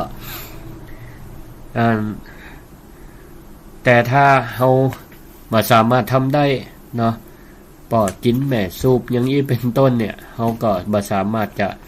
ไปสอนละอ่อนได้ละอ่อนหันก็ถือว่าเป็นตัวอย่างก็ต้องปฏิบัติตามมันพยายามเขาก็จะพยายามทำให้มันเสมอภาคทำให้มันเหมือนกันด่ากันยังเหมือนกันนะด่ามาก็ด่าตอบอย่างเพราะบ่ยอมที่จะเสียเปรียบเพราะฉะนั้นศีลสัมมัญญตาเนี่ยก็คือการปฏิบัติต่อกันยังเหมือนกันเหมือนกันไปในทางที่ดีอย่างที่มันเป็นตัวอย่างที่บ่ดีเฮาก็บ่ปฏิบัติบ่ทำโดยเฉพาะอย่างยิ่งผู้รักผู้ใหญ่ผู้เป็นพ่อเป็นแม่ก็เป็นตัวอย่างที่ดีเฮาก็ฝึกฝนละอ่อนอย่างให้ละอ่อนเป็นคนขยันมันเพียรเฮาก็ต้องมันตื่นเจ้าเป็นตัวอย่างสอนให้ฮู้ทำให้ดูอยู่ให้เห็นเย็นให้ได้สัมผัส ถ้าละอ่อนเขาได้หันเป็นตัวอย่างเนาะเขาก็จะปฏิบัติตามแล้วก็บ่กล้าที่จะทำเป็นอย่างอื่นนะเพราะการทำเป็นอย่างอื่นก็แสดงว่ามีศีลบ่เสมอกันบ่เหมือนกันมันก็ลำบากนะอย่างเช่นสามีภรรยาเนาะคนเป็นคู่ครองกันเนี่ยถ้าข้อปฏิบัติมันบ่เหมือนกันเพิ่นก็ฮ้องว่าศีลมันเสมอกันก็ยากที่จะอยู่ด้วยกันเต้าแก่เต้าเฒ่าได้ศรัทธาท่านใดสังเกตพอที่เปิ้นอยู่ด้วยกันถึงแก่ถึงเฒ่าบางพ่องก็จนตายลาจากกันไปข้างใดข้างหนึ่งเนี่ยก็เป็นเพราะว่าเปิ้นมีศีลเสมอกันคนห่มเข้าวัดทำบุญก็ไปด้วยกันจักจูงกันไปตีเดียวกันอย่างนี้ทำมาหาเลี้ยงชีพขยันมันเพียรประกจวนกันมันกล้ามันขายอย่างเนี้ยก็เพราะเปิ้นมีศีลเสมอกันคนหนึ่งจะทำอย่างหนึ่งและเห็นคนหนึ่งทำในทางตรงกันข้ามเนี่ยมันก็อยู่กันได้ยากอยู่กันได้ยากอย่างนี้ผู้ใหญ่นำผู้น้อยตามก็เปิ้นบอกว่าอยู่จงเอาเยี่ยงกาอย่าเอาอย่างกาเอาเยี่ยงกาหมายความว่าใดจงเอาเยี่ยงกาแต่อย่าเอาอย่างกาหมายความว่าเอาเยี่ยงกาก็คือกามันลูกเจ้ามันลูกเจ้านะแต่บ่เอาอย่างกานี่หมายความว่ากานี่มันขี้ลักจงเอาเยี่ยงกาก็คือกาลูกเจ้าชอบว่าหากินแต่อย่าเอาอย่างกาก็หมายความว่าการไปชอบว่าของหากินของมันเนี่ยมันจังไปลักขวาเปิ้นกินเจ้าบ้านเปิ้นตากขวาตากของตากอย่างไว้เนี่ยลาสาบ่ได้จังไปลักขวามาอันนี้อย่าเอาอย่างกาเนาะแต่ว่าละอ่อนเนี่ยมันกึดบ่ออกเอาอย่างฉันอะไรที่ฉันดีก็เธอทำแต่อย่าเอาอย่างฉันคือศรัทธาญาติโยมทั้งหลายเฮาก็มีลูกหลานตันเต้าเฮาก็เป็นตัวอย่างเนาะแนะนำพร่ำสอนกรรมอันใดตีพระเปิ้นเทศน์เปิ้นสอนเปิ้นบรรยายครูบาอาจารย์เปิ้นบอกกล่าวเฮาหันว่ามันเป็นของดีมีประโยชน์หรือศรัทธาญาติโยมทั้งหลายมีประสบการณ์ในการดำเนินชีวิตมาอย่างยาวนานเนาะข้อผิดพลาดอย่างที่เฮาผ่านมาหมดเฮาก็เอามาเป็นอุทาหรณ์สอนใจเนาะอันใดที่มันเป็นความล้มเหลวความผิดพลาดเฮาก็แนะนำละอ่อนเขาได้เนาะหันว่าเขากำลังทำในสิ่งที่เฮาเคยทำแล้วมันจะหันผลลัพธ์ว่ามันเป็นไปในทางที่ล้มเหลวเฮาก็แนะนำเขาได้เนาะบอกเอาอันอย่างคือความสำเร็จที่เฮาเคยทำมาเฮาก็แนะนำบอกได้แต่บางอย่างนี่ศรัทธาญาติโยมทั้งหลายการเวลามันเปลี่ยนการเวลามันเปลี่ยนประสบการณ์บางอย่างอาจจะบ่เหมือนเดิมประสบการณ์อาจจะบ่เหมือนเดิมเฮาก็อาจจะยกให้เขาฟังส่วนเขาจะคิดตามปฏิบัติตามนั่นก็เป็นแถมเรื่องนึงเนาะเพราะการเวลามันเปลี่ยนเขาอาจจะเอาความผิดพลาดของเฮาเป็นแนวทางก็ได้อย่างอาชีพเนี่ยเฮาก็จะไปยึดติดเป็นของเดิมว่ามาดีอันไปเต้นกินล้ำกินเนอไปอย่างเนอการบางทีอาชีพเนี่ยสมัยตะก่อนเนี่ยเปิ้นอาจจะยกย่องอาชีพราชการและก็อาชีพการแสดงอย่างมื้อนี้เปิ้นอาจจะมองว่ามันบ่ยั่งยืนไกล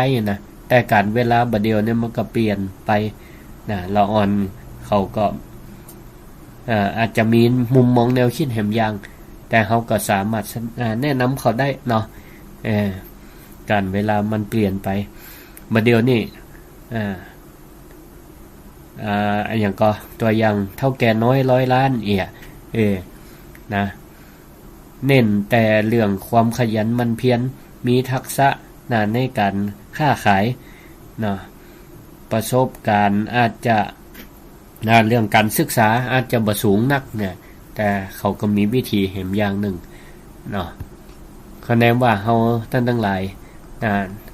แนะนำจักจุงในทางการที่ปฏิบัติดีเพื่อเขาได้อันนี้แล้วกันสิ่งใดที่เฮาควรชมเชยยกย่องก็ชมเชยละอ่อนก็จะได้มีกำลังใจในการทำหน้าที่ในการดำเนินชีวิตบนห้องว่าปักคันเหปักคันละหังยกย่องในที่ควรยกย่องในคันเหในคันละหังคมในคนที่ควรคมตำหนิติเตียนได้ในเวลาในคนที่ควรตำหนิติเตียนกันได้อันนี้เฮาก็ได้ชื่อว่าศีลสัมมัญญาตามีศีลเสมอกันเปิดโอกาสให้แนะนำกันได้ตักเตือนกันได้เหมือนกับพระสงฆ์องค์เจ้าเนี่ยศรัทธาญาติโยมทั้งหลายเปิ้นก็มีน้ำใจกันมีน้ำใจแล้วก็เปิดโอกาสให้ตักเตือนกันได้บ่ใจว่าพระผู้ใหญ่จะบ่เปิดโอกาสให้พระผู้น้อยได้แนะนำในวันออกพรรษาเปิ้นบ่มีการยึดติดถือกันว่าเป็นพระผู้น้อยพระผู้ใหญ่ในวันออกพรรษาเนี่ยเปิ้นให้โอกาสเลย1วันในช่วง3เดือนเข้าพรรษาได้หันกันได้ฮู้หันกันนี่ว่าควรจะแนะนำอย่างกันพ้องข้อบกพร่องมีก็สามารถแนะนำกันได้เปิดโอกาสในวันปวารณาออกพรรษาคนเฮาเนี่ยถ้ากล้าแนะนำกันตักเตือนกันได้เนี่ยแสดงว่ามีความปรารถนาดีต่อกันนะแต่ถ้าคนที่ตอนหน้าบ่แนะนำบ่ปากบ่เดือดบ่อู้บ่จ๋าแต่พอรับหลังนินทากาเลว่าติฉินนินทากันอย่างนี้เนี่ยเปิ้นห้องว่าเป็นมิตรเทียมบ่มีความปรารถนาดีต่อกันแต่ถ้าคนเฮาเนี่ยปรารถนาดีต่อกันแต่หวังดีต่อกันแต่เนี่ยต้องหาโอกาสหาโอกาสที่เหมาะสมแนะนำตักเตือนกันได้แล้วก็คนที่เปิ้นเปิ้นมาแนะนำเนี่ยเปิ้นถือว่าเปิ้นมาจี้ขุมทรัพย์บางคนก็ต้องยอมรับต้องรับฟังเอาไปคิดพิจารณาโดยว่าสิ่งที่เปิ้นมาตักเตือนมาแนะนำเนี่ยแสดงว่าเปิ้นหันในข้อที่มันบ่สมบูรณ์ในตัวเฮาอยู่บางเทื่อคนเฮาเนี่ยมักจะหลงตัวเก่าคิดว่าตัวเก่านี่ดีทุกอย่างมันมีข้อบกพร่องอย่างเลยอย่างนี้เป็นต้นแต่ทางนี้เนี่ยคนอื่นเนี่ยจะเป็นกระจกเป็นกระจกเงาพอบอกเก่าเขาได้เพราะฉะนั้นเขาก็ต้องแบ่งใจตัวเองเปิดใจรับฟังความคิดเห็นของคนอื่นได้เหมือนครับที่อาตมาท้ายรายการเนี่ยก็จะเปิดโอกาสให้ศรัทธาญาติโยมได้โทรเข้ามาแนะนำรายการดันได้ต้องการให้อาตมาเนี่ยปรับปรุงในข้อใดการอู้กันจาหรือว่าศรัทธาต้องการอยากฟังเนื้อหาอันใดบ่เข้าใจในสิ่งใดคนอู้จะอู้ไว้จะใดอู้ติดอู้ขัดจะได้ครับแนะนำได้เฮาก็ถือว่าเปิ้นการเปิ้นมาแนะนำเนี่ยเปิ้นห้องว่าผู้แนะนำคือผู้ให้ขุมทรัพย์ผู้ชี้ทางขุมทรัพย์นี่ถ้าเฮาเอาไปปรับปรุงเปลี่ยนแปลงมันก็จะได้สมบูรณ์ถึง 100% ในที่สุดอย่างนี้ต่อไปข้อธรรมข้อสุดท้ายสารานิยธรรมข้อสุดท้ายก็คือทิฏฐิสัมมัญญตาอันนี้สำคัญมีความเห็นตรงกันมีความเห็นตรงกันถ้าความรู้สึกนึกคิดไปคนละติคนละตางเนี่ยศรัทธาญาติโยมทั้งหลายโดยเฉพาะคู่ครองสามีภรรยาถ้ามีค่านิยมแตกต่างกันแล้วมันต้องไปกันบ่ได้อย่างว่าเนี่ยคนหนึ่งหุมเอวหุมเล่นเล่นไพ่เล่นไฮโลคนหนึ่งเข้าวัดเข้าวาเนี่ยก็มันดำกับขาวนะค่านิยมต่างกันก็อยากที่จะมีความเห็นตรงกันได้การศึกษายิ่งการศึกษา ต่างกันความรู้ความเข้าใจก็ต่างกัน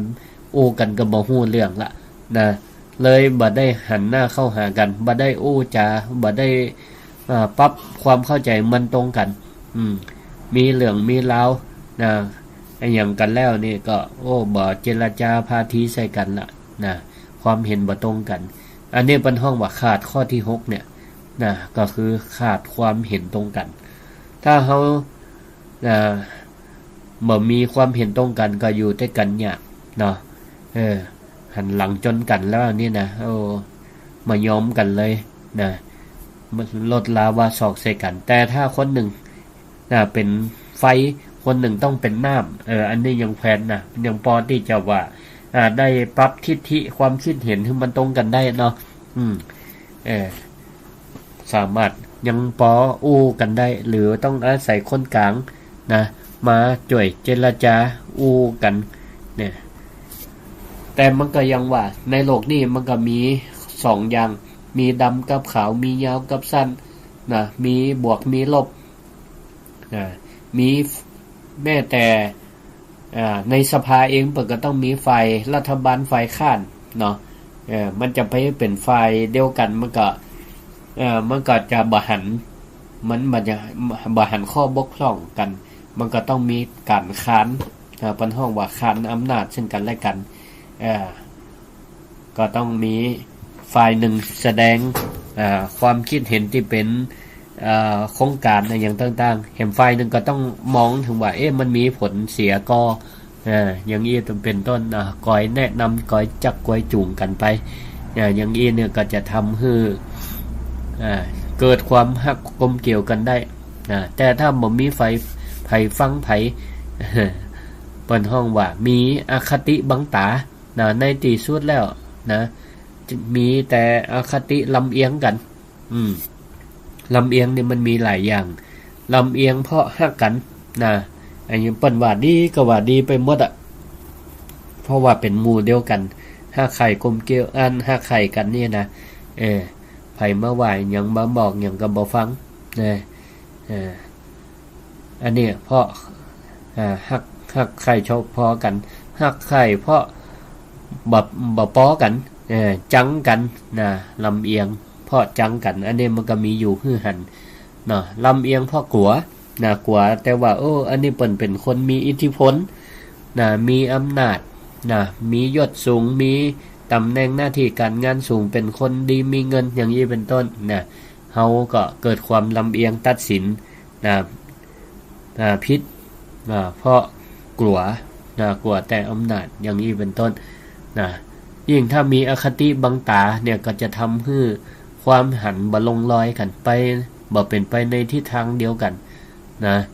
ต้องอาศัยมาเดียวเนี่ยเปิ้นห้องว่าต้องมีศูนย์ไกลเกลี่ยนะสถาญาติโยมทั้งหลายมาเดียวเนี่ยอย่างนิดอย่างน้อยก็แจ้งความฟ้องร้องใส่กันมีขึ้นศาลกันมาเดียวนี่เปิ้นพยายามที่การขึ้นศาลเนี่ยถือว่าเป็นทางเลือกสุดท้ายที่ว่ามันบ่สามารถจะเจรจาพาทีต้องเอาศาลตัดสินมันต้องเอาผิดเอาถูกใส่กันนี่เปิ่งศาลแต่ก่อนจะเปิ่งศาลประเดี๋ยวเปิ้นมีเปิ้นห้องว่าศูนย์ไกลเกลี่ยแม้แต่จะไปแจ้งความแจ้งความนี่ก็เป็นคดีแล้วเปิ้นก็ยังต้องมีศูนย์ไกลเกลี่ยให้ก่อนจะไปแจ้งความใส่กันนี่ต้องมีศูนย์ไกลเกลี่ยก็คือมีคนกลางมาเจรจาคนทั้งสองฝ่ายเนี่ยฝ่ายว่ามีเป้าหมายคือหยังเนาะมีธงในใจคือหยังถ้ามัน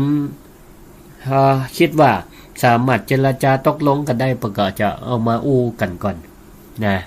มาอู้กันก่อนดีมาดีก็มันบ่ข้อขาดบ่ตายบ่ไล่แรงก็เจรจาเสร็จแล้วก็ต่างฝ่ายต่างยอมรับในข้อตกลงเนาะอารมณ์ลดลงละก็เรื่องเรามันก็บ่ถึงกับให้อย่างนักนะก็เจรจายอมความกันได้จับมือถือแขนกันเป็น ปีเป็นน้องเป็นมิตรเป็นสามีภรรยากันต่อไปเป็นญาติกันต่อไปอย่างอีนั่นก็ลงเอยด้วยดีนะลงเอยด้วยดีแต่บางพ่องนี่โอ้เอาอารมณ์เป็นใหญ่เนาะก็ยังหวานนั่นแหละเนาะถ้ายังหวานในชีวิตประจำวันนะเอาอารมณ์เป็นที่ตั้งนะอยู่ในอำนาจของกระแสแห่งความโกรธความโลภเนาะความโลภความอยากได้ความฮักความโกรธความหลงนะอย่างเน้นอย่างน้อยก็เอาละนะมีอารมณ์มันห้องว่ามีอารมณ์แล้วก็จะทำปลาฮือมันติดเป็นนิสัยนะเสร็จแล้วก็บ่ได้ใจเหตุและผลในการแก้ปัญหาเอาแหงนะตุบแหงต่ำนะแก้ปัญหานะทะเลาะวิวาทตีต่อยด่าท้อว่าคือกันไปนะทำร้ายกันรายวันฆ่ากันรายวันเนี่ยมันมีนักเนี่ยศรัทธาญาติโยมทั้งหลายก็เพราะว่าอย่างเพราะว่าบ่ได้ใจชีวิตแบบสมัยตะก่อนนะ1สัปดาห์เปิ่นมีวันพระนะมาเข้าวัดเข้าวานะฟังน้ำฟังธรรมนะอาบน้ำนะฟังธรรมเนี่ยเปิ่นว่าถือว่ามันเป็นน้ำที่ใสที่เย็นที่สุดละนะเอาฉลมจิตฉลมใจเพื่อให้เขานี่มีวัคซีนเนาะมารับวัคซีนในวัดในวามารับธรรมะนี่นะถือว่ามารับวัคซีนเพื่อเอาไปใช้ในชีวิตประจำวันเวลาความโกรธความโลภความหลงอะไรอย่างต่างๆเข้ามาก่อกวนในจิตในใจเฮาก็มีวัคซีนคือธรรมะนะเป็นตัวป้องกันกำบังเอาไว้นะมันจะได้บรรลุล้ำบรรปลายไปเนาะคนขนาดว่าเคยเป็นญาติพี่น้องกันก็ยังขาดปีขาดน้องนะบ่เผาผีกันเลยอย่างนี้เนี่ยก็เพราะอำนาจกิเลสทั้งนั้นความโกรธกันนะความโลภอยากได้มาลงร้อยกันนะเจรจายังได้มาลงตัวกันอย่างนี้เป็นต้นเนี่ยมันก็ทำให้ไปกันใหญ่นะไปปอก็ขาดความเป็นมิตรภาพต่อกันไปนะก็เพราะว่าขาดทิฏฐิสามัญญตานะขาดทิฏฐิสามัญญตาเพราะฉะนั้นเราก็ต้องมีเอาไว้เนาะเมตตากายกรรมเมตตาวจีกรรมเมตตามโนกรรมนะแล้วก็สาธารณโภคีแบ่งปันเท่าเทียมกันนะแล้วก็ศีลสัมมัญญตามีศีลเสมอกันแล้วก็ทิฏฐิสัมมัญญตามีทิฏฐิเหมือนกันมันถึงจะเกิดความสมัครสมานสามัคคีกันได้นะเหมือนกับเรื่องที่จะเล่าต่อไปนี้นะเปิ้นว่าในมีชาดกนะเรื่องหนึ่งมีนกกระจาบฝูงหนึ่งนะซึ่งก็มีนกหลายตัวบินไปรวมกันไปทางใดก็บินไปเป็นหมู่เป็นจุ่มเป็นฝูงกันนะแต่ว่าก็โดนนายพันนะจับฆ่าไปมันอยู่เหมือนกันในขณะที่กำลังบินลงมาแล้วก็กินข้าวเปียกที่นายพันมาวางหล่อเอาไว้ในตีลงเสร็จแล้วพอลงมากินซับกินข้าวเปียกนายพันก็สุ่มอยู่ในพงไม้ก็เวียงตะข่ายมาคุ้มนกกระจาบเนี่ยก็เมื่อโดนจับลงหม้อแกงที่ละกลุ่ม2กลุ่มจนนกกระจาบนี่ผู้เป็นหัวหน้าก็เลยบอกว่าถ้าเฮาปล่อยเพื่อเป็นอย่างอี้ต่อไปเนี่ยเฮาจะปากันตายหมู่โดนจับมาได้ก็ลงหม้อตลอดเอาอย่างอี้เฮามาสมัครสมานสามัคคีกันใหม่บ่เฮาต้องมีเมตตามโนกรรมหวังดีต่อกันและกันเนาะบ่ดีเอาตัวหลอดแต่คนเดียวมันตึ้มบ่ได้นะต้องถ้าหลอดก็ต้องหลอดตึงหมู่ถึงจะเป็นศัตรูก็ต้องหวังดีต่อเขาเฮาก็ต้องอู้จาดีต่อกันเป็นหมู่เดียวกันเกิดเมตตากายกรรมเวลาเฮาปฏิบัติก็ต้องปฏิบัติให้มันเสมอเหมือนกันมีอาหารเฮาก็แบ่งกันเป็นสาธารณโภคีมีความเท่าเทียมกันมีความเห็นให้มันตรงกันปฏิบัติก็คือปฏิบัติเหมือนกันเนี่ยนก กระจาบหัวหน้าพยายามตั้งกฎตั้งเกณฑ์ก็คือว่ามีศีลเสมอกันนะจะได้ปลาหมูปลาพวกนี่อยู่หลอดปลอดภัยนะอยู่หลอดปลอดภัยที่นี่ก็ศัตรูของเขาก็มีอันเดียวกันนะมีศัตรูคนเดียวกันก็คือนายพรานเขาก็ต้องรวมตัวกันรวมตัวกันที่จะชนะนายพรานนี่คือได้ก็เลยตกลงกันอย่างนี้หัวหน้านกกระจาบซึ่งเป็นพระโพธิสัตว์เนาะเพิ่นก็บอกว่าเฮามาลองฝึกบินพร้อมๆกันขึ้นลงกับขึ้นลงพร้อมกันได้ก็ถ้าสมมติว่าวันใดเนี่ยนายพรานมันเอาเวียงตะข่ายเวียงแหคุ้มเฮาเนี่ยนะเฮาอยู่ในตะข่ายแล้วเนี่ยเฮาลองช่วยกันได้ก็เอาหัวมุดอันตะข่ายปีกมันยังอยู่ในก็เป็นยังช่วยกันกระพือปีกไปพร้อมๆกันเลยคิดเชื่อแน่ว่าถ้าเขาช่วยกันกระพือปีกไปพร้อมๆกันเนี่ยตะข่ายมันก็จะไปตัวแล้วก็เขาก่อยหาทางลุดจากตะข่ายนั้นให้ได้เขาก็จะรอดถ้าเขาบินไปพร้อมๆกันแต่ถ้าต่างคนต่างกลัวแต่ความตายอันหนึ่ง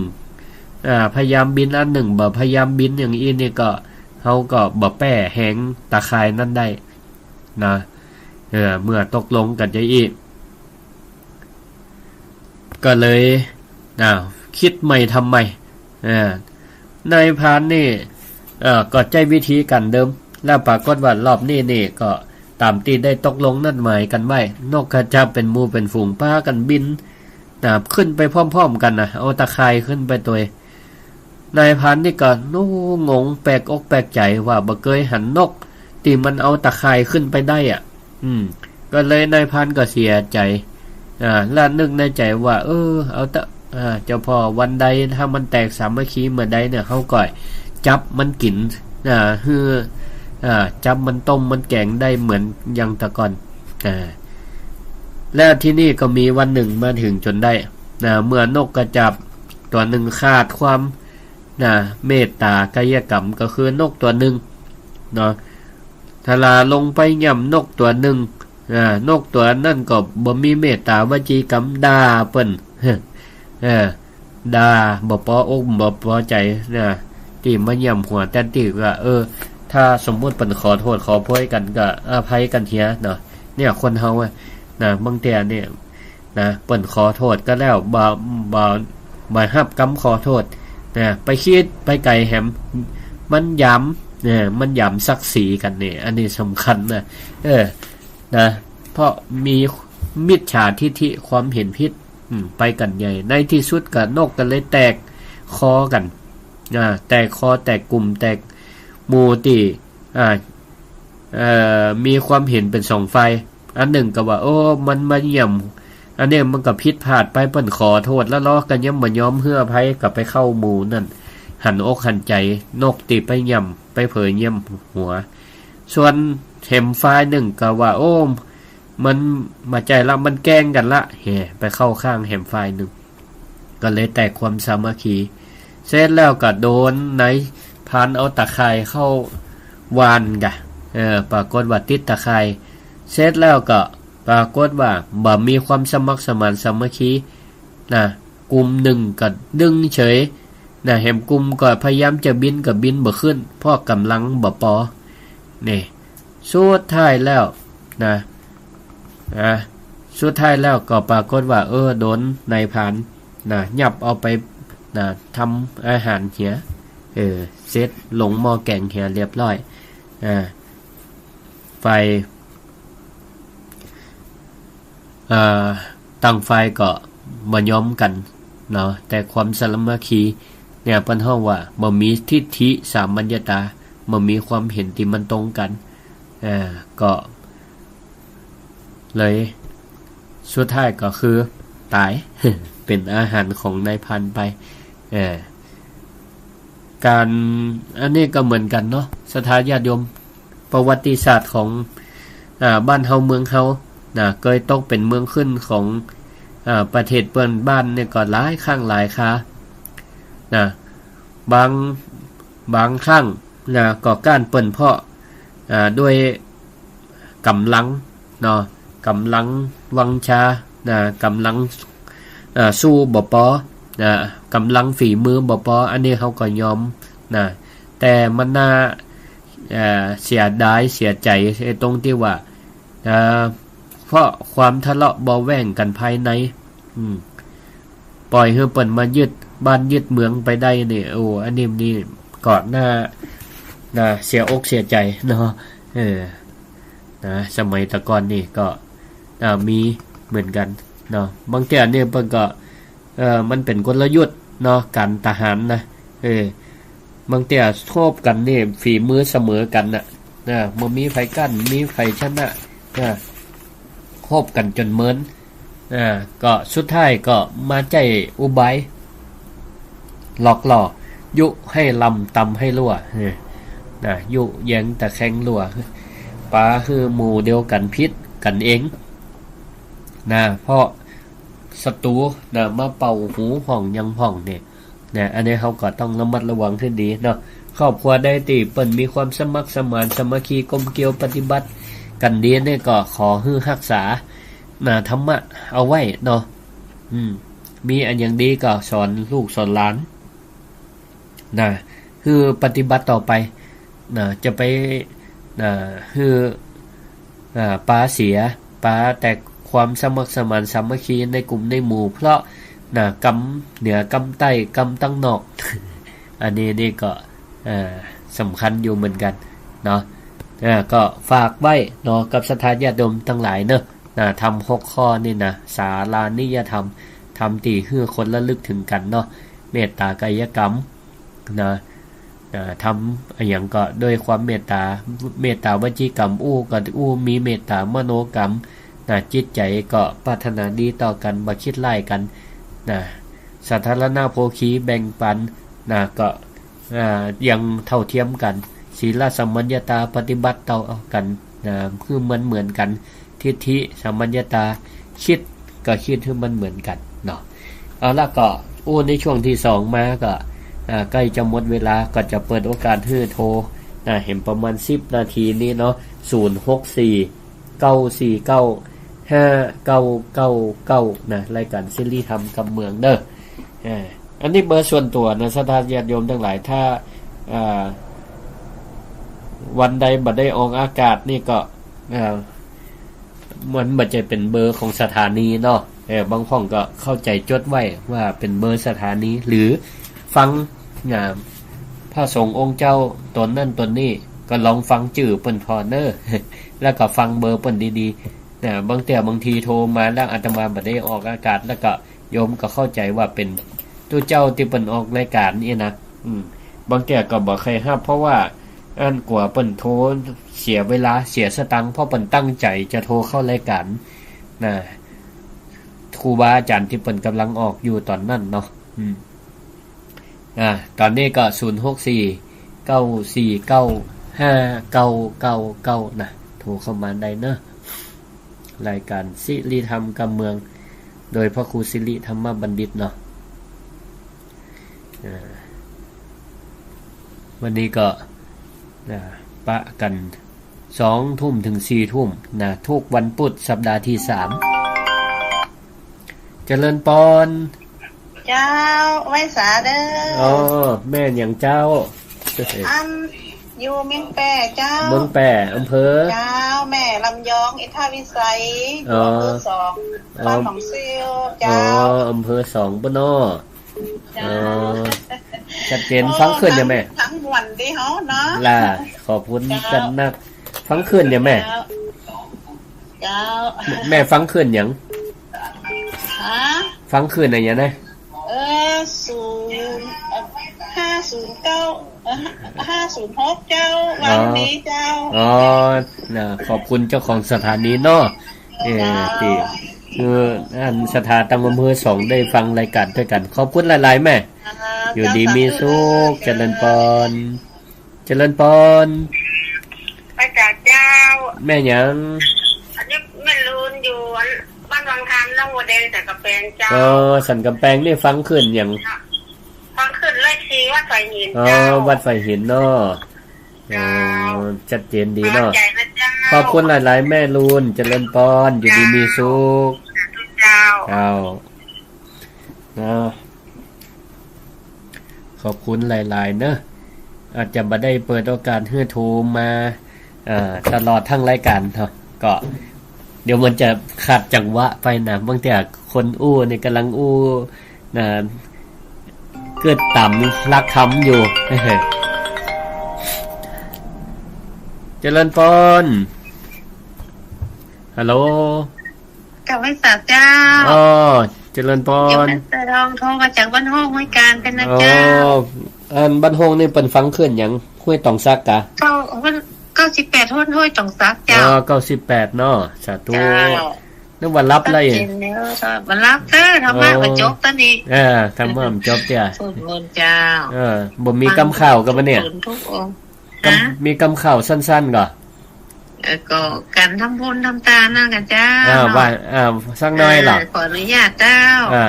ทำบุญไว้เจอะมันจึงบ่เสียหายจักได้สบายรุ่งเรืองไปหน้าทำบุญกันเตอะหมู่เฮาเจ้าข้าผ่านนาเอาเต่งตัดบ่ได้ขัดสนบ่ได้ตะคาดเงินทองสินทรัพย์จักมีทำบุญกันไว้บ่ได้หมองสีสุขสบายดีจ้านี้แหละจ้าหน้าเจ้า โอ้สาธุสาธุ โนสาธุเจ้าสัจจิตเจ้า ข้าวม่วนดีเจริญพร แม่สายทองนี่เป็นเก่งว่าข้าวว่าเครือนะโอ้ม่วนเนาะจนศรัทธาญาติโยมทั้งหลายได้ทำบุญนี่น่ะเจริญพร ไปกับเจ้า แม่หยัง ข้าเจ้าชื่อแม่ของจันเจ้าอยู่บ้านแม่ขวังตำบลตะขาวเพื่อคัดจังหวัดเชียงรายครั้งคืนของสีขาวของเดือนนี้ โอ้ อำเภอพานเนี่ยเจ้า โอ้อำเภอพานบ้าน เคยเราจำเดีย กะ ก็จะได้ยินเสียงข้าเจ้าเขาจุดเอาเบอร์ของท่านมาค่ะโทรหาได้ประเดียวเนี่ยเจ้า อ๋อล่ะ โอ้ เจ้า เจ้าได้ยินแต่เสียงบางครั้งมันเหมือนในนั้นจะได้ออกก็เจ้าแม่นเดือนหนึ่งออกสองปุดปุดสัปดาห์ที่3เจ้าเบอร์นี่แหละไหวเป็นปีลึกสาธุกำสั่งกำสอนของท่านพระอาจารย์ทุกกำทุกปกตนทุกองค์น่ะสาธุดีละขอท่านอาจารย์จงมีความสุขความเจริญอายุมันยืนยาวเนอะสาธุนั่นทุกวันทุกคืนทุกปีทุกตาเนอะเจ้าสาธุอย่างเดียวกันเนอะแม่เนอะอยู่ดีมีสุขเจริญพรศรัทธาอำเภอพานบ้านเนาะจังหวัดเชียงรายมาไก่วันนี้ตังพะเยาหม่มีไผโทรมาเตี้ยก็อนุโมทนาสาธุขอบคุณขึ้นสีขาวเพื่อชาวประชาเนาะที่ได้เมตตาคือเวลาพ่อครูศิริธรรมบัณฑิตมาออกรายการศิริธรรมกับเมืองในยามดึกยามค่ำคืนสัปดาห์วันพุธสัปดาห์ที่3ของเดือนเวลา 20:00 นถึง 22:00 นแล้วก็สัปดาห์หน้านี่ก็ติดตามรับฟังรายการศิริธรรมกับเมืองเวลา 6:00 นถึง 20:00 นจะได้ออกก็สัปดาห์หน้านี่วันวิสาขบูชาพอดีเนาะแล้วก็ขอบคุณเจ้าของสถานีวิทยุทุกๆสถานีเป็นต้นว่าขึ้นดารุณีห้วยตองซักอย่างแฮมแม่ขจันเรดิโอหลายๆที่หลายๆตั้งภาคธุรกิจที่เพิ่นได้หันความสำคัญของการบรรยายธรรมะสู่ศรัทธาญาติโยมที่อยู่ตั้งบ้านตั้งจองได้แบ่งปันเสียสละถวายเวลาให้ครูบาอาจารย์ได้ออกรายการธรรมะสู่ศรัทธาญาติโยมทั้งหลายกุมมือกุวันตอนนี้ก็เห็นสักสาย2สายก็ได้อยู่เนาะใครจะโทรมา064-949-5999รายการศิริธรรมกับเมืองก็ยังโทรมาได้อยู่ก็ว่าเข้านอนกันหมดแล้วเนาะก็ใกล้เวลาละก็อนุโมทนาศรัทธาญาติโยมโมโหวัดตังอย่างก็เมืองฝางเมืองฝางนี่เป็นฟังอยู่ก็จะ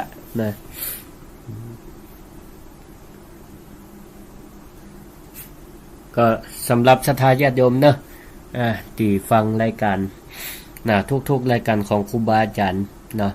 สาระธรรมอันใดที่เป็นประโยชน์ก็ฝากไว้เนาะศรัทธาญาติโยมเอาไปพิจารณาประยุกต์ใจเอาเนาะในชีวิตประจำวันสำคัญที่สุดก็คืออยู่กับปัจจุบันนะอดีตอย่าไปละห้อยหาอนาคตอย่าเพิ่งไปเพ้อฝันเพราะปัจจุบันสำคัญที่สุดนะ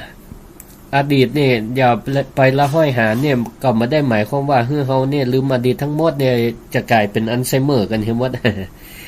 อดีตนี่ก็อย่างที่มันบ่ควรจดจำก็ลืมมันละไปพ่องเนาะโคตรไผจังไผมึงแต่ก็ลืมไปพ่องก็ได้นะบ่ใจหันหน้าอันนี้เฮาเคยจังมันอยู่เฮาอุ้มจ๋ามันเนี่ยนะลืมไปพ่องก็ได้นะอภัยทานกันไปเจริญพรตัดไปละเนาะแต่ถ้าเรื่องเราอันใดมันเป็นอดีตถ้ามันคิดว่าปัจจุบันมันกำลังจะพลิกมาแล้วเขาจะทำมันจะเหมือนกับอดีตเช่นความผิดพลาดเคยทำแล้วในอดีตมันผิดพลาดสร้างความเดือดร้อนตัวเก่าคนอื่นเขาก็บ่ทำเอามาเป็นอุทาหรณ์สนใจอนาคตไปฟังกึดมันเตี่ยนะอย่างเนี่ยมันก็บัดดีก็มันก็ต้องมีการวางแผนก่อนนี่นะแต่ถ้าเขามั่นใจได้เตอะศรัทธาญาติโยมทั้งหลายทำมาอย่างปัจจุบันเนี่ย